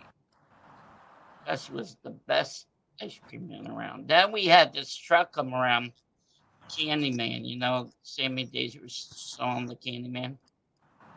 He would come around the block and sing, "Everything's great, da-na-na-na-na, da-na-na-na-na, delicious." You know that song, Nick? You know that one, Nick? No, I know. You never heard that song? I heard it. Could you do it again, though? The Candyman makes everything great. Delicious. I don't think I'm getting all the words because I forgot them all. It's been a while since I sung that song, but I like that song. And then the New York pizza is better than up here. So, Bobby, if the Jets played the Giants in the Super Bowl, who would you root for? Well, I think I give the Jets the upper hand. Oh, that's a good point. Addison noticed my sweatshirt. I don't think the Giants are even going to make any playoffs this year, so I don't think they're going anywhere this year. I think they'd be the total of their division. You think it's because they don't have a good quarterback? Yep, and they don't have a good running back. Got rid of the good running back. And their defense is going to let Barkley run over 200 yards against them every game. Who is the Giants running back? Did they sign a free agent? Well, they got the guy from Buffalo. They got Devin Singletary is your main back right now, right? Yeah. Oh, that's not hey, Matty Jets! You know Matty Jets. Hey guys, no, I don't think these guys know me. I've never popped in here before. How you doing, fellas? Matty Jets, how you doing? How's your dog doing? Hey, they're both good. They're psychos. He was mentioning the Midnight Mike show. That's the show I co-host with Midnight. Yeah, he's awesome. Guess where he's from, guys? Guess where he lives? I live in. Well, go ahead. He lives in Colorado. I do. I live in Denver. Wow, not far. Not far. Jets expat action. But he's from New York originally, though, right? Yeah. So I just want to say hi, guys. I have watched your show a few times. There, Jets Chaos. I like it. I just want to pop in and say hello. Really, there's nothing going on right now in the world of football. It's as we call it, the dog days of summer. But I'm excited for the season. I'm sure you guys are too. That backyard of yours, not Nick, looks awesome over there, man. I want to hang out out there. Yes. Yeah, it's not bad. It's the side yard, and the neighbors got. I'm getting a fire pit over here soon. Oh, that's nice. And then his house. Got the peaceful water. Like the guy's got a nice little water fountain with the koi pond. So where are you at, Nick? I guess I missed it earlier. He's out in Long Island. Oh, okay, cool. Not in Long Island. Stop. I'm in New Jersey. New Jersey. Oh, you're in Jersey. Okay, I know where Woodbridge is. Shit. Yeah, he throws a football. He could throw a football. Dude, the Knicks got beat up today. That was brutal. Yeah, it was. What was the final score? I turned it off after a while. I gave up after. Oh my god, it was blowout city. But, that's the largest ever, I think, in a playoff game. No, I'm sure there have been worse. I'm sure of it. No, that's the worst. No injuries piled up. It is what it is. Well, they said the 31 points was the No, I mean, I watched the Nuggets get the brakes beat off them by Minnesota before, so like a couple years ago. So that's true. How's Sacramento, man? I heard you live out there. I like that area. It's a good area. I'm near everything. You know, I could drive to San Francisco. I could drive to Tahoe, Napa Valley. So we're well located. The weather, it's a little hot in the summer, but otherwise the rest of the year it's really, mild. That's never cool. Never gets too cold. I'm a de facto Kings fan just because I got the NBA ticket, And they're always like the 8:30 game when I'm getting ready for bed because I'm old now. So I'm like, oh, cool, I'll watch the Kings. They're like the least said you're offensive old? California team. What? Yeah. You just said you're old? Yeah. I got a good. How old are you? I'll be 46 in 2 weeks. I got 10 years older than you. I'm almost. Yeah, but 10 you don't years look a older. day over 25. We talked about this last night. I know, but I got gray hair. I'm old. Why do you think I cut this so short? There's way more salt and pepper in it, and I can't deal with it yet. I'm too immature to grow up. Look at my gray hair. Look, I gotta get a haircut soon, like Desiree Nix. But anyways, boys, if you guys ever want to come on our show, we'd love to have you. Yeah, Midnight do Saturdays and Mike Tuesdays. is awesome. Just hit me up on Twitter. Yeah, what's your Twitter, dude? Let me put it in real quick. It's just Jet Chaos at Jeremy Cravat too. And where does he live? Where does Midnight Mike live again? He's is it Jets Chaos? Yeah. Dog picture? What kind of picture? There's a dog for your profile pic? No, Jets Chaos. He should have his tattoo on his arm. Hang on a second. Let me Yeah, try she that did again. my tattoo. Oh, there we go. I got you. All right, throwing you a follow right now. Where does Midnight Mike live? He's on the Long Island Sound. Oh, right, that's right. I forgot. Yeah. You're So old. I'm telling you. Where in Colorado are you? I'm basically just north of Denver. I lived on like East Colfax in Denver for a long time, and then I'm in Broomfield, which is a suburb. And it's nice, man. I gotta say, I love it out here. What I love the most is the time zone is perfect for sports. Wow. Like 5 o'clock, Rangers, Knicks. Like 7:30, 8 o'clock, the local teams start playing, and then like for football, I love. I'm an early riser. I'm a corrections officer, so I'm up at the ass crack. Oh, I wouldn't mess around with you. And well, I would, but no, I wouldn't mess around. I'm a paper tiger. Don't worry about it.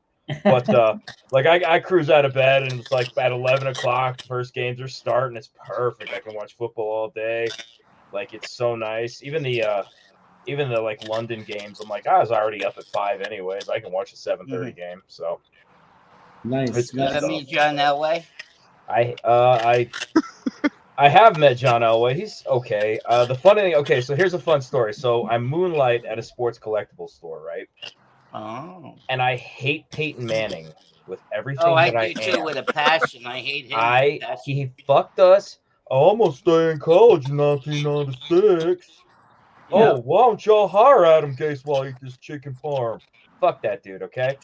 So I know, and I'm the only person who hates Peyton Manning. It's me. I'm it. I'm the only guy. Well, I do too. Okay, me and I'm Bobby. Eli Manning. You and me against the world. But so ironically, the guy shops at the sports store that I moonlight at. Mm-hmm. So I haven't run into him yet, but like you want to talk about a brother whose mouth is going to be filled with blood from biting his tongue when that dude comes in. Yep. Be like, oh, hey man. Oh, so you're a Jets fan. Yeah, why don't you fuck off, chicken parm? Like I have to like really rein it in because I know what a mouthy asshole I am. Did he beat them 41-0 in the playoffs 1 year? No one cares about that though. We did. And the Giants beat after you're retired, nobody cares about that, bro. Like, yeah, who cares? Like, I mean, but John honestly, always got their butts whipped. Like, and here's an interesting question that was posed. Actually, let's just to keep the conversation going. Right now, you can pick prime Aaron Rodgers for the Jets or prime John Elway. Who do you take? Prime. What era of football they play? When they were in their prime. How about that?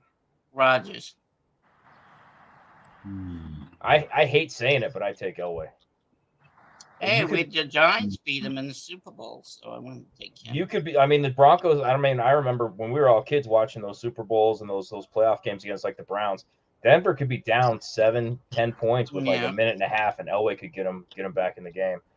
Yeah, that playoff game 2 against Cleveland. And it's nothing against Rodgers, but it's a fun conversation to have. You know what I mean? It's an interesting conversation. I'll tell you what. There's no wrong answer.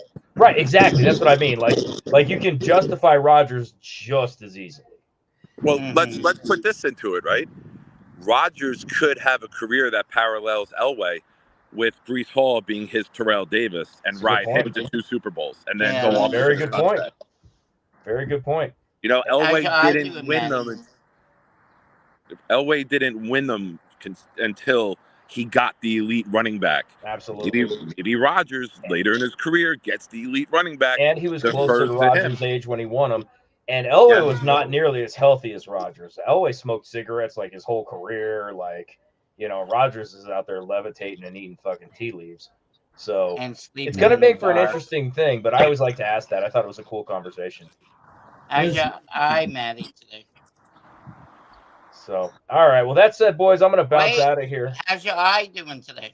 That's better, man. You can see it's it looks color, a lot but better than yesterday. Yeah, he hurt himself. It stopped being swollen shut this morning after I iced the hell out of it. So. Oh, you did yesterday. Yeah, I took a bunch of anti-inflammatories and stuff. I busted my head on a rock moving a couch. It's not my proudest moment. Oh, that doesn't tickle. I'm gonna lie and when I go back to work and be like, yeah, I was out fighting crime and shit, you know, or something. Yeah, but I believe Commissioner Gordon called me. It was a rough night. Officer. Those people could be rough. I wouldn't mess around with you. I've met some famous people working where I work. I got to meet the Aurora shooter. I got to meet James Holmes. I got to meet, how did you do that? Chris Watts. I got to meet him. That was fun. All right. That's very cool. Hey, Matt, hit me up on Twitter, Proud NYJ Fan. Hang on, I'll put it in. Jeremy and I host together on Wednesday night, Pride and Chaos show on my channel. It's okay. Available Wednesday. Why don't you come on with us?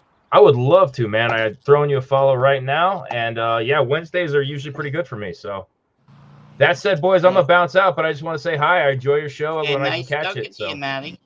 Bobby, always a pleasure. And as our boy Ian says, as always, let's go Jets. Take care, man. Yeah, boys. I have to agree this year.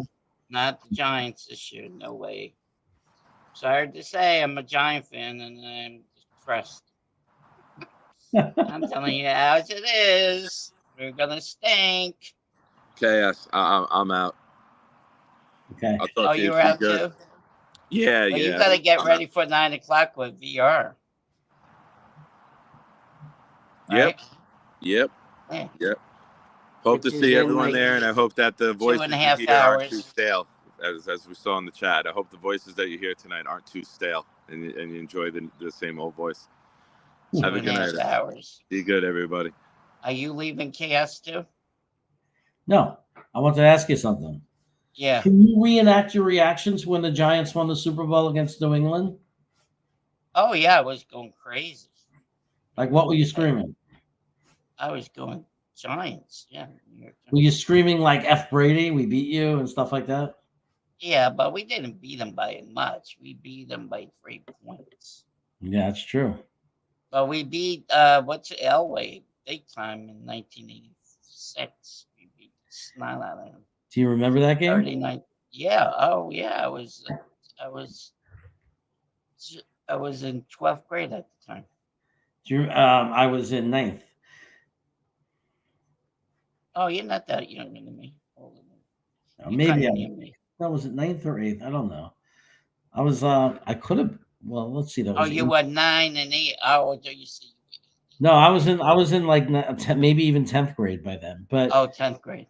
Yeah, but I remember Phil Simms had a great game. Oh yeah, where are you going after the Super Bowl? Oh, we're going to Disney World. That's the first time they ever did that. Commercial. But they were pretty good. You see what Mac Jake got me? A new Yankee hat. Jake got you that? Yep, Jake got me that. Then his dad and him got me a free umbrella. They got you one of his umbrellas? Wow. Yep. And then he's gonna get me a new Jet hat. And Dwayne Dano says he's gonna get me a jersey, so I'm gonna have all decked out in green. Nice. Mm-hmm. Nice. Yep. Giants have to be on the back burner for a while. What was the occasion that Jake got you that hat? Because remember, I used to wear the Babe Ruth hat that was older than dirt. You ever see that? It was wicked old. Remember? Yeah. So he decided it was time for you to get a new one. Yeah. Everybody in the chat. Oh, what you buying my hat? Well, I like my old hat. It brings back memories. But then they wanted me to get a new one. So okay. Wasn't that nice of him? Yeah, he's a nice guy, isn't he? Yes. Anybody in the background so you could bring them up? Nope, nobody's in the background. Oh, come on, guys. Who's in the chat? You like meeting and talking to everybody? Yeah, I love talking. I like. Do you like talking? Guys, the URL to join and to come in here and talk to Bobby is pinned on top. You could just the StreamYard link. You could hit it. Come say hello. Say a little Bobby about his We got hat. Dano. Dano better get up in here. Come on, Dano. You could talk. You talk very good in your I think Dano's a little camera shy. He ain't no camera shy. The other night he talked for 60 minutes straight, and my fingers were killing me. I tell him, come on, let me call in. Oh, he typed. And he didn't let you call in? He did after 60 minutes, I told you. He was like on talking a lot. Well, at least you guys let us talk after like Nick lets us come in after like a half an hour or so. I could deal with that. And then less time with let's call it Jake lets us come in earlier than that. I tried it. Oh, guess who I call up in the mornings? Oh, guess who's gonna be on, Paul Green? Oh. Huh? Who's going to be on Paul Green's show? Jake Asman tomorrow at 11:30. Oh, wow. Yeah, I'm going to call him up. He's in Syracuse. So, oh, yeah. Paul Green's going to be a daddy again. I did hear that. But Blitz BK wants to know, do the Giants have any good YouTubers? Yeah, they got one Kid Blue, and then the other guy's named Hub. Then you got the other one that I went to today. There's a few of them do one. They do like 3 of them at a time. They are in the same talk. Joel's been very sick though. I think he had a stroke, but he's getting back there. I like the guy. He's from New York too. New York Jets superfan is asking me if we are signing a safety. I don't know. Think so? I don't know. I think the problem is the safety we want to sign is going to cost too much, and I don't think we want to spend any real money. I don't think there's going to be any more money spent. I think it might be Giants are eyeing on one too. Yeah, I don't know. Maybe it's like a $2 to $3 million guy, but I don't think Simmons is going to play for that much. So no. I don't know what to expect. What about that guy from Buffalo? Isn't he available? The guy from Justin Simmons, but I just think he's going to cost more than I think he's. Mike from Staten Island, is that you? I don't. Mike from Staten Island. What's up, man? No. Every time I see somebody I don't recognize, maybe they changed their name, or it might be some Mike that worked that I knew from my days in Staten Island. Like maybe he worked. Oh, you lived in Staten Island? Well, my best friend did, and I lived with him and worked for his restaurant and like hung out in his restaurant in Tottenville. So sometimes there are people from Staten Island that might come across me and say, "Hey, I remember." You ever watch Blue Bloods? No. Does that take place? Watch the show Blue Bloods, the cop show? I think I may have caught a piece of it when I'm at my parents' house. I think they watch it. Oh, they watch. It's a good show. Well, one of the characters are from Staten Island. His whole family's from New York. You got Manhattan. You got one in Brooklyn. Yeah, it's a good show. Anyway, it's good to see you, Mike from Staten Island. So what's up? What's up with you? Come on, come on and talk to us. And where in Staten Island do you live? Have you ever heard of Zio Luzzi? It closed years ago, but it's near Villamonte. It wasn't far from Villamonte. You go off that's Italian restaurant. Yeah, Bloomingdale Road was where Zio Luzzi was in the walled down shopping center. Let's see. Peter comes in and he says, "Hey, Bobby, my friends, you are awesome." Well, he's awesome too. He says hello to me too. Look at that. Dano's still in there talking a whole bunch of crap. We What? got PK saying, Dano's hey, talking crap about us or what? Yeah, yeah. Why don't you get your butt over here and talk to us, Dano? Let's go. Where do I think it's going to come from? Well, we have a bunch of players we didn't restructure that we could have when this offseason started. I think we added it up, and it was about $70 million of potential. Well, that's your problem. So there's a bunch of guys that we could restructure. I forget who, but we could. I think Quincy. Doubt it would be him. CJ Mosley already changed his contract. I think maybe Quinnen could be restructured. There was a few guys that could still be structured. So, yeah, there's still money to be had if we need it. Well, what about Mobley?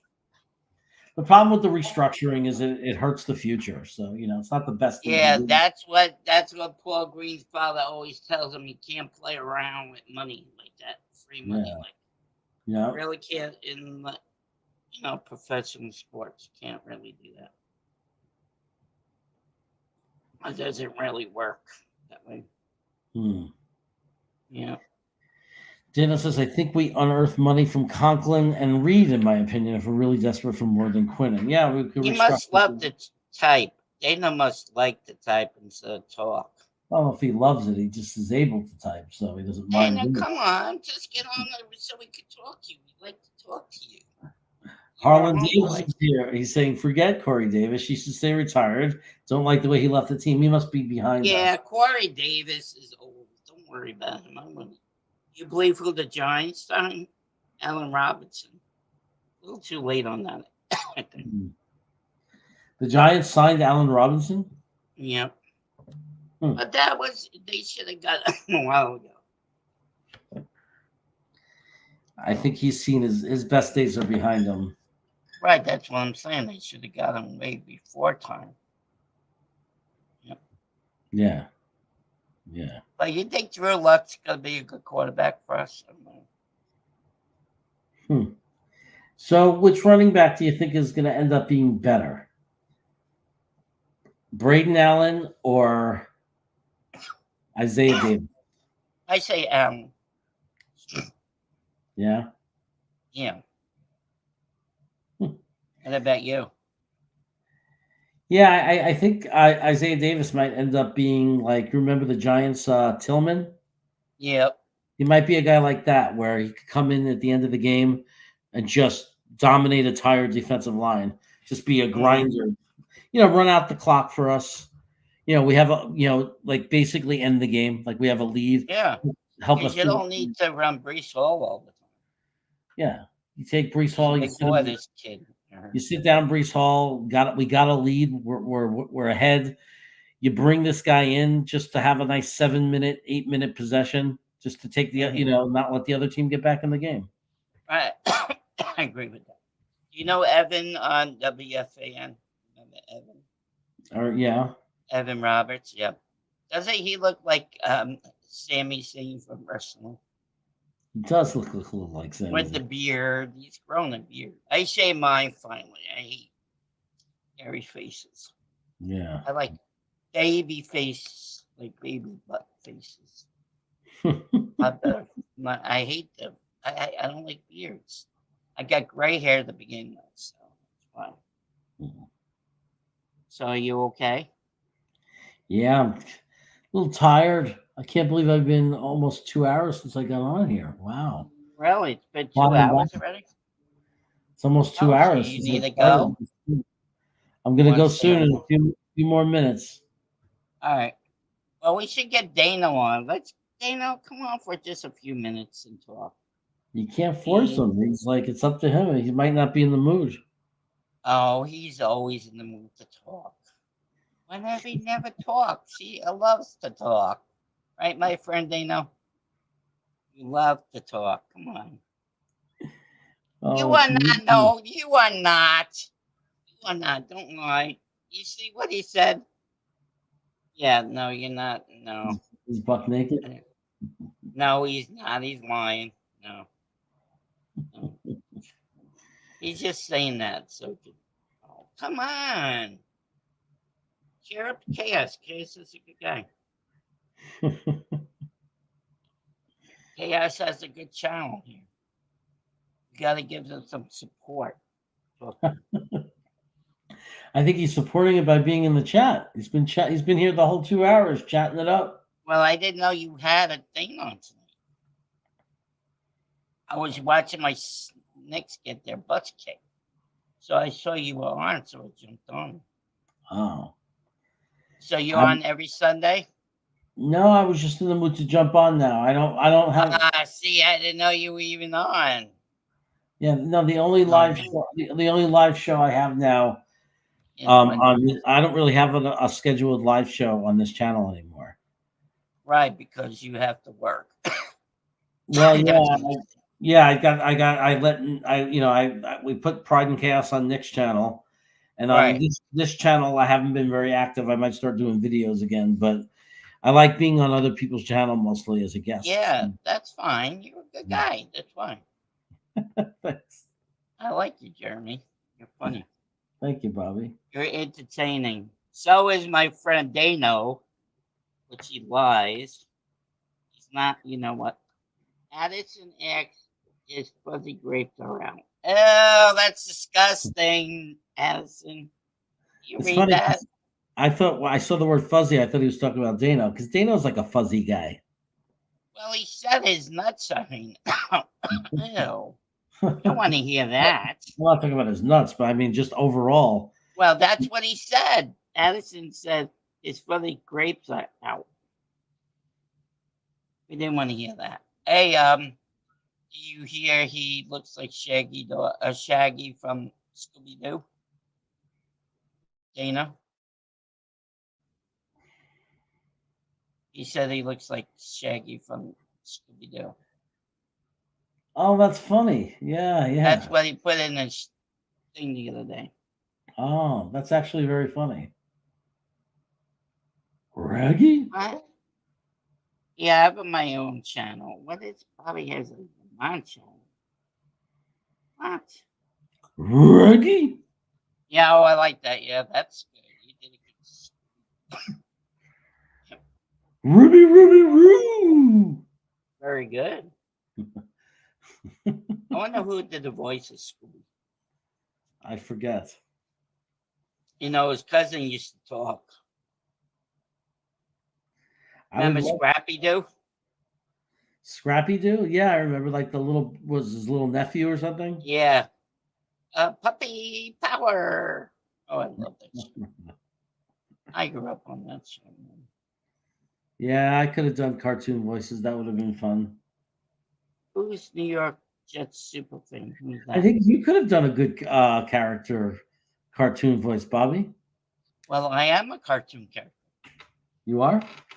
Yeah, you didn't see Gator make me a cartoon character? Oh, that's right. I shoot Alan. I'm like the guy from Family Guy. What's his name? Oh, wow. Father from Family Guy. What's his face? What's his name? I don't know, but I'll answer this question. Jeremy, what's your take on cutting Yeboah for Kuntz? I think that Kuntz would have to be a better. He would have to prove to be a better receiver, and he would have to improve his special teams. I think that. I think that the tight end 3 spot's going to go. I think it's going to be completely based on player skills. Yeboah could play special, I mean, if Yeboah is better in special teams, but Kuntz is the better tight end, if he developed and he took that much of a leap this year, I think you got to give Kuntz the spot because his ceiling would be much higher if he's already taken that much of a leap. Remember, Kuntz was a developmental pick. He was a raw talent. He didn't have much tight end talent. Naturally, coming into the league. But Yeboah has been on the practice squad for like 3 years now. Now he's made the team, but I mean, I don't know that he's going to be much better. But I think the only way you're taking Yeboah's spot is if you're better than he is. So we'll see if Kuntz got that much better. Johnny could come on. See if Johnny would come on. He loves to come on. Why did Johnny come in or something lately? Oh, Johnny. Johnny, come on and talk to us. He's probably has responsibilities to his wife. Yeah, some other- that's true. He's gonna have another baby. It would be funny if he came on because Johnny's the kind of guy who likes to come on to shows. Oh, he loves to talk like me. There's nothing wrong with it. I'd rather type than I'd rather talk than type. Johnny, come on for a few minutes. He's not being on that much long. Come on, like 10 minutes or 5 minutes. It's true. I can't stay on that much longer. There is the Nick show tonight. Nick's got a show. Oh yeah, definitely at 9 o'clock. Yeah, that's only VR. a couple of hours away. Yeah, VR. So sometimes sometimes those come on and compete with him. Like someone else might go on. Like you never know. Someone else might come on and compete with Nick and try to get you to watch their show instead. No, I'd rather go to Nick's show. Oh, okay. Oh, are you go? Are No, you gonna come? I wouldn't do that. I would never compete against Nick's show. No, you better not do that to Nick. No, I would never do that. I would never do that. No. If my friend is on, I'm gonna like stay off. I don't Go want to his show. take Yeah. away, people. Johnny, nice to see you, Johnny. I would never want to do that. Yeah. Be very I careful. can't believe it was. How's your Mother's Day today? I think she was good. She got to. I talked to her on the phone. She got to see my brother and his family. She didn't get to see you. No, she lives in North Carolina. She's far away. Oh, she lives there. Oh, right. You went to visit her one time. That's right. I'm going to go back in June. Oh, what part of North Carolina do they live in? Near Raleigh. That's where the Tar Heels play. Yeah, not far. About 25-minute drive from where the Tar Heels play. I hate Duke. I hate the guy. Coach. I always say that. He's a bum. What was his name again? Which guy? The coach? Guy on the Duke, yeah. Coach Krasitsky? Coach K? Yeah, he used to always run it up on the Bear teams all the time. Come on, you won the game. Stop running it up, okay? Give them a break. Just win, okay? Mm-hmm. A win is a win. Don't kill the other team. I couldn't. He had this big nose, too. You ever see his nose, too? Yeah, reminded me of me. No, you don't have a big nose. Are you Italian, Chaos? No, I'm Jewish. Oh, you're Jewish. Oh, you're Italian. But I grew up with all the Italians. I grew up in Brooklyn. My neighborhood was all Italian and Jewish. Oh, okay, yeah. Well, Brooklyn. Do you ever watch the show Everybody Hates Chris? Yeah. That's a good show. I love that show. It's funny. Yeah, it's like Chris Rock does his voice. The guy who does the thing. You ever watch the show Power? Power? Yeah. No. It's about the drug issue, the cocaine in New York. So New York Jets superfan, you're asking about restaurants. If you want the best steak you've ever had in your life, if you want to go to the greatest steakhouse, it's a place called Peter Luger's. Oh, I heard of that one. Yes. Yeah. Peter Luger's Steakhouse is under the Williamsburg Bridge in Brooklyn. There's a train that goes there, or you just take an Uber or something or a cab.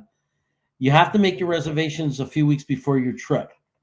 So you're visiting in September. You want to call sometime in August and make your reservation at Peter Luger's.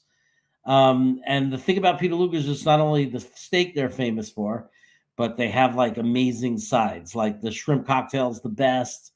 One of the famous things you get at Peter Luger's is the bacon. So you start off as an appetizer, you get this thick slab of bacon, and you put the Peter Luger's sauce on it, and you eat it with the rolls. Oh my God. And then you got to get the cream spinach. So you I would never eat that. Yeah. But you got the home potatoes are great. They have like these home potatoes that are amazing. But you gotta get the shrimp cocktail and you gotta get the bacon. And then there's on the steak, there's no menu. Like there's no decision to make. Like you're getting the porterhouse. Usually it's for two. So hopefully you'll have somebody there with you. And you get you don't even have to tell them. Just tell them how you want to cook. They know that you want the porterhouse for two. As long as you have another person at the table. You just tell them I want it medium rare. I want the shrimp cocktail, the bacon, the home potatoes. They know. The waiters know. So that's the steak. Corned beef, you want to go to Katz's Deli. That's in Houston Street. No question about it. That's where you get corned beef and pastrami. I would say pastrami. Is that in Manhattan? Yeah, it's in Manhattan and Soho, southeast of the house. I went there a lot. Yep. Yes, you definitely want to go to Katz's Deli and get the pastrami. If you want corned beef, you can go to Second Avenue Deli. They have 2 locations. And then finally, for Italian food, one of my favorite is Danico on Mulberry Street in Little Italy. So on Mulberry Street, I never heard of that. It's a place called Danico, Danico. Also, for Italian, man, there's so many places in Brooklyn, man, I can go on forever. There's like a million places in Brooklyn, but you got to try to go to Spumoni Gardens, L&B Spumoni Gardens. Not only do they have a great Italian restaurant, they have the famous Square Pizza. They have the famous Spumoni. It's one of the greatest places in the world to go eat. You ever go to Queens? Yeah, there's some great places in Queens. Yeah, it was called Aunt Bella's. You ever hear Aunt Bella's? I don't know that place, but I'm sure it's great. Yeah, that was on in the story, I think. So I'm going to bring in a friend for you, okay? Everybody, please. Is that Dana or Johnny? Hey, Johnny. Bobby, did you say? Thank you for joining us. Did you say bring on Johnny? Is that what I heard? Yeah. Well, Johnny, what you call it? Johnny Carson. Oh, okay. Well, hey, what up, Jeremy? How you been, brother? What's going on, brother? Same old stuff here, just chilling. I just Why wanted you to come in up your here. man cave? So, I'm with the wifey and the fam right now. So. Oh, tell her congratulations. Thank you. I'll let her know. She's looking at me and giving me the middle finger right now. Oh, tell her Happy Mother's Day, though. Thank you. She says thank you. Oh, I heard that. Happy Mother's Day. Yeah. You hear him, babe? Yeah, some of them thank you for that. She said thank you. She's tired of popping babies. Oh, you gotta snip now. Come on, we need you to pop out another little Johnny. No, that's enough. I just can't wait till she has his kids so then I can get her pregnant again. No, that's not gonna happen. Nope, that's not. She doesn't want that to happen, right, ma'am? Right, I don't know her name. She doesn't agree with that, Johnny, right? She loves it, dude. You know, guys don't understand. Like, I got this like walk that I do, and it's on like Donkey Kong. Oh, she's laughing. I hear her laughing. She sees that beard. She sees him with those fuzzy, hairy hands, barbecuing, cooking up all that food, and she's like, "Oh, Johnny." Oh my God! Yeah, she's crazy. He's such a man's man. Hey, 12's gonna be a daddy too, right, John? Gonna be another daddy. Oh yeah, he is. Hey, but I wanted to come up here. I haven't talked to you in a long time, Jeremy, man. So glad you're doing well. You're looking good, brother, as always, man. Hope everything is as well, man. Hope you had a good day, Bobby. Hope you're doing good as well. Our fucking Knicks look like shit today. Oh my God, what happened? It was like a nightmare today. Hey, happy Mother's Day to your wife. I appreciate it, man. We're gonna say happy Father's Day to you in June. Hey, so the 14th of June is my birthday. June 15th is our baby shower. June 16th is Father's Day. Wow, you're a busy man. I might have to book a flight. Hey, you're always welcome, Jeremy. You know that, bro. You lived in Virginia, right? Yeah, Virginia Beach. Oh, I know. I love that. I told you what I did when I was young. I wore like an 80. It was like 100 degrees. I wore a black shirt. It was hot. Hey, Bobby, you speak any Spanish by any chance? Habla español un poquito. No, what does that mean? No habla español? No, I know a few curse words. Yeah. ¿Cuál palabras? I know bendejo. That's all I know. That's it. I took Spanish a long time ago in New York. Arroz con pollo. Oh, yeah, I know arroz con pollo. That's good food. Chicken and rice. Of course. Because I knew that from, you know what show I know that from? What? I Love Lucy. Oh yeah, Ricky, Ricardo always used to eat that. And Chaos, if you're ever out here, man, we'll get you some raw Ecuadorian food. My mom's like best chef, bro. Oh my God, I haven't had Ecuadorian food in so many years. So My what friend, kind of food's that? when my best friend's restaurant was in Brooklyn, we had an Ecuadorian chef, and after the restaurant was getting ready to close, he would cook for the kitchen, and I went in once. I said, "Go, I want what you're having," and I sat with those guys, and that was it, man. Oh, so good. What kind of food is that? Oh, rice and chicken, and oh my God, it was so delicious. Yeah, that wasn't on the Cosby Show, was it? No. He went to this restaurant. He got a special thing for his wife for their anniversary. They had the guy a long time ago. The chef came to his house, but he made the food different because he did it all like wrong stuff. He didn't like the food he cooked. But all right, guys, you guys have a good day. Chaos, yeah, it's always a Happy pleasure, brother. Birthday again. Just wanted to come over and show some love, man. Miss Bobby, Johnny. Can we get the dance moves tonight? Can we get the good dance moves? Does she see my dance moves? Oh yeah. Johnny, Miss Johnny, have a good night. I'll see you during the week. I don't know her name Later, though. brother. I don't know her name. What do I call her? Miss Jimenez. Miss Jimenez. Yeah, that's okay. That's good. All right. Jimenez. You can call me Bobby, not Robert. No, Robert. Or Johnny's love slave. Johnny's love slave. Oh my God, Johnny, you He got the dial. You are bad. That's not. You're being bad, Johnny. All right, guys. You guys have a good night, man. I'll talk to you guys. Hi, guys. Nice talking to you, Mrs. Johnny Jimenez.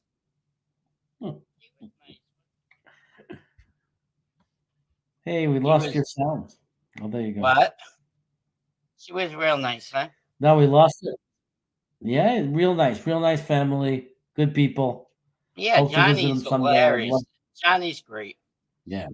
We met his dad when we last week. I think it was on Saturday. We met him.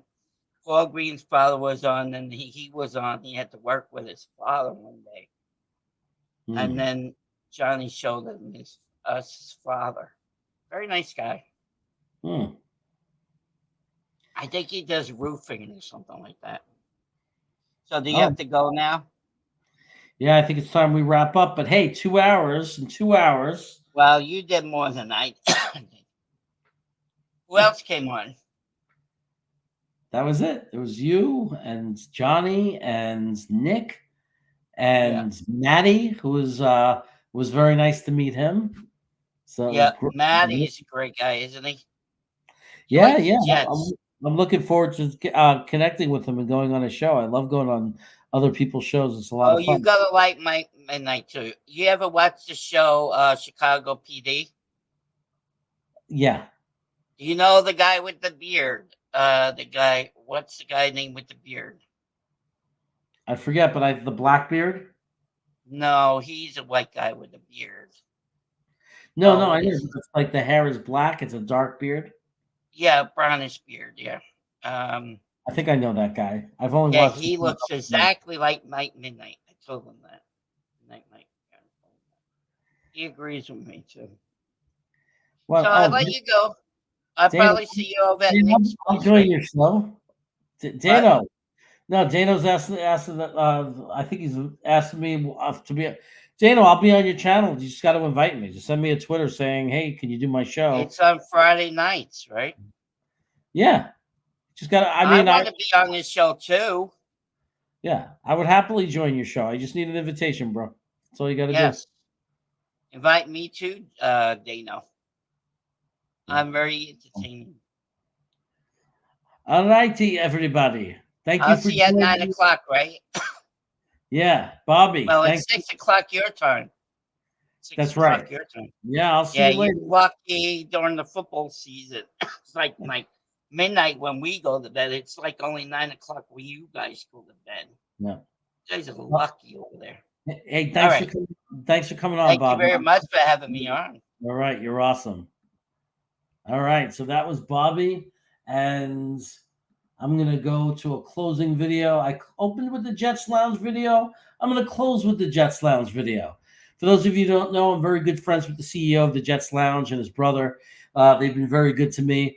So I used to partner a little bit more with their show, and people don't realize this, but the Jets Lounge is still an important group on Twitter for me. They're good friends, and they've done some great things for the Jets community. Make sure you check them out on Twitter. And here's some of what they've done. It's pretty exciting stuff.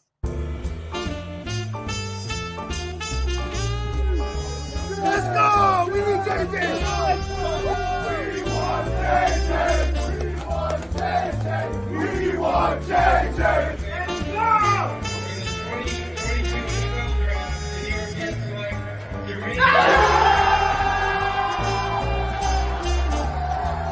JJ! We got Johnson! We got Johnson at 26! We got Johnson at 26! This is great!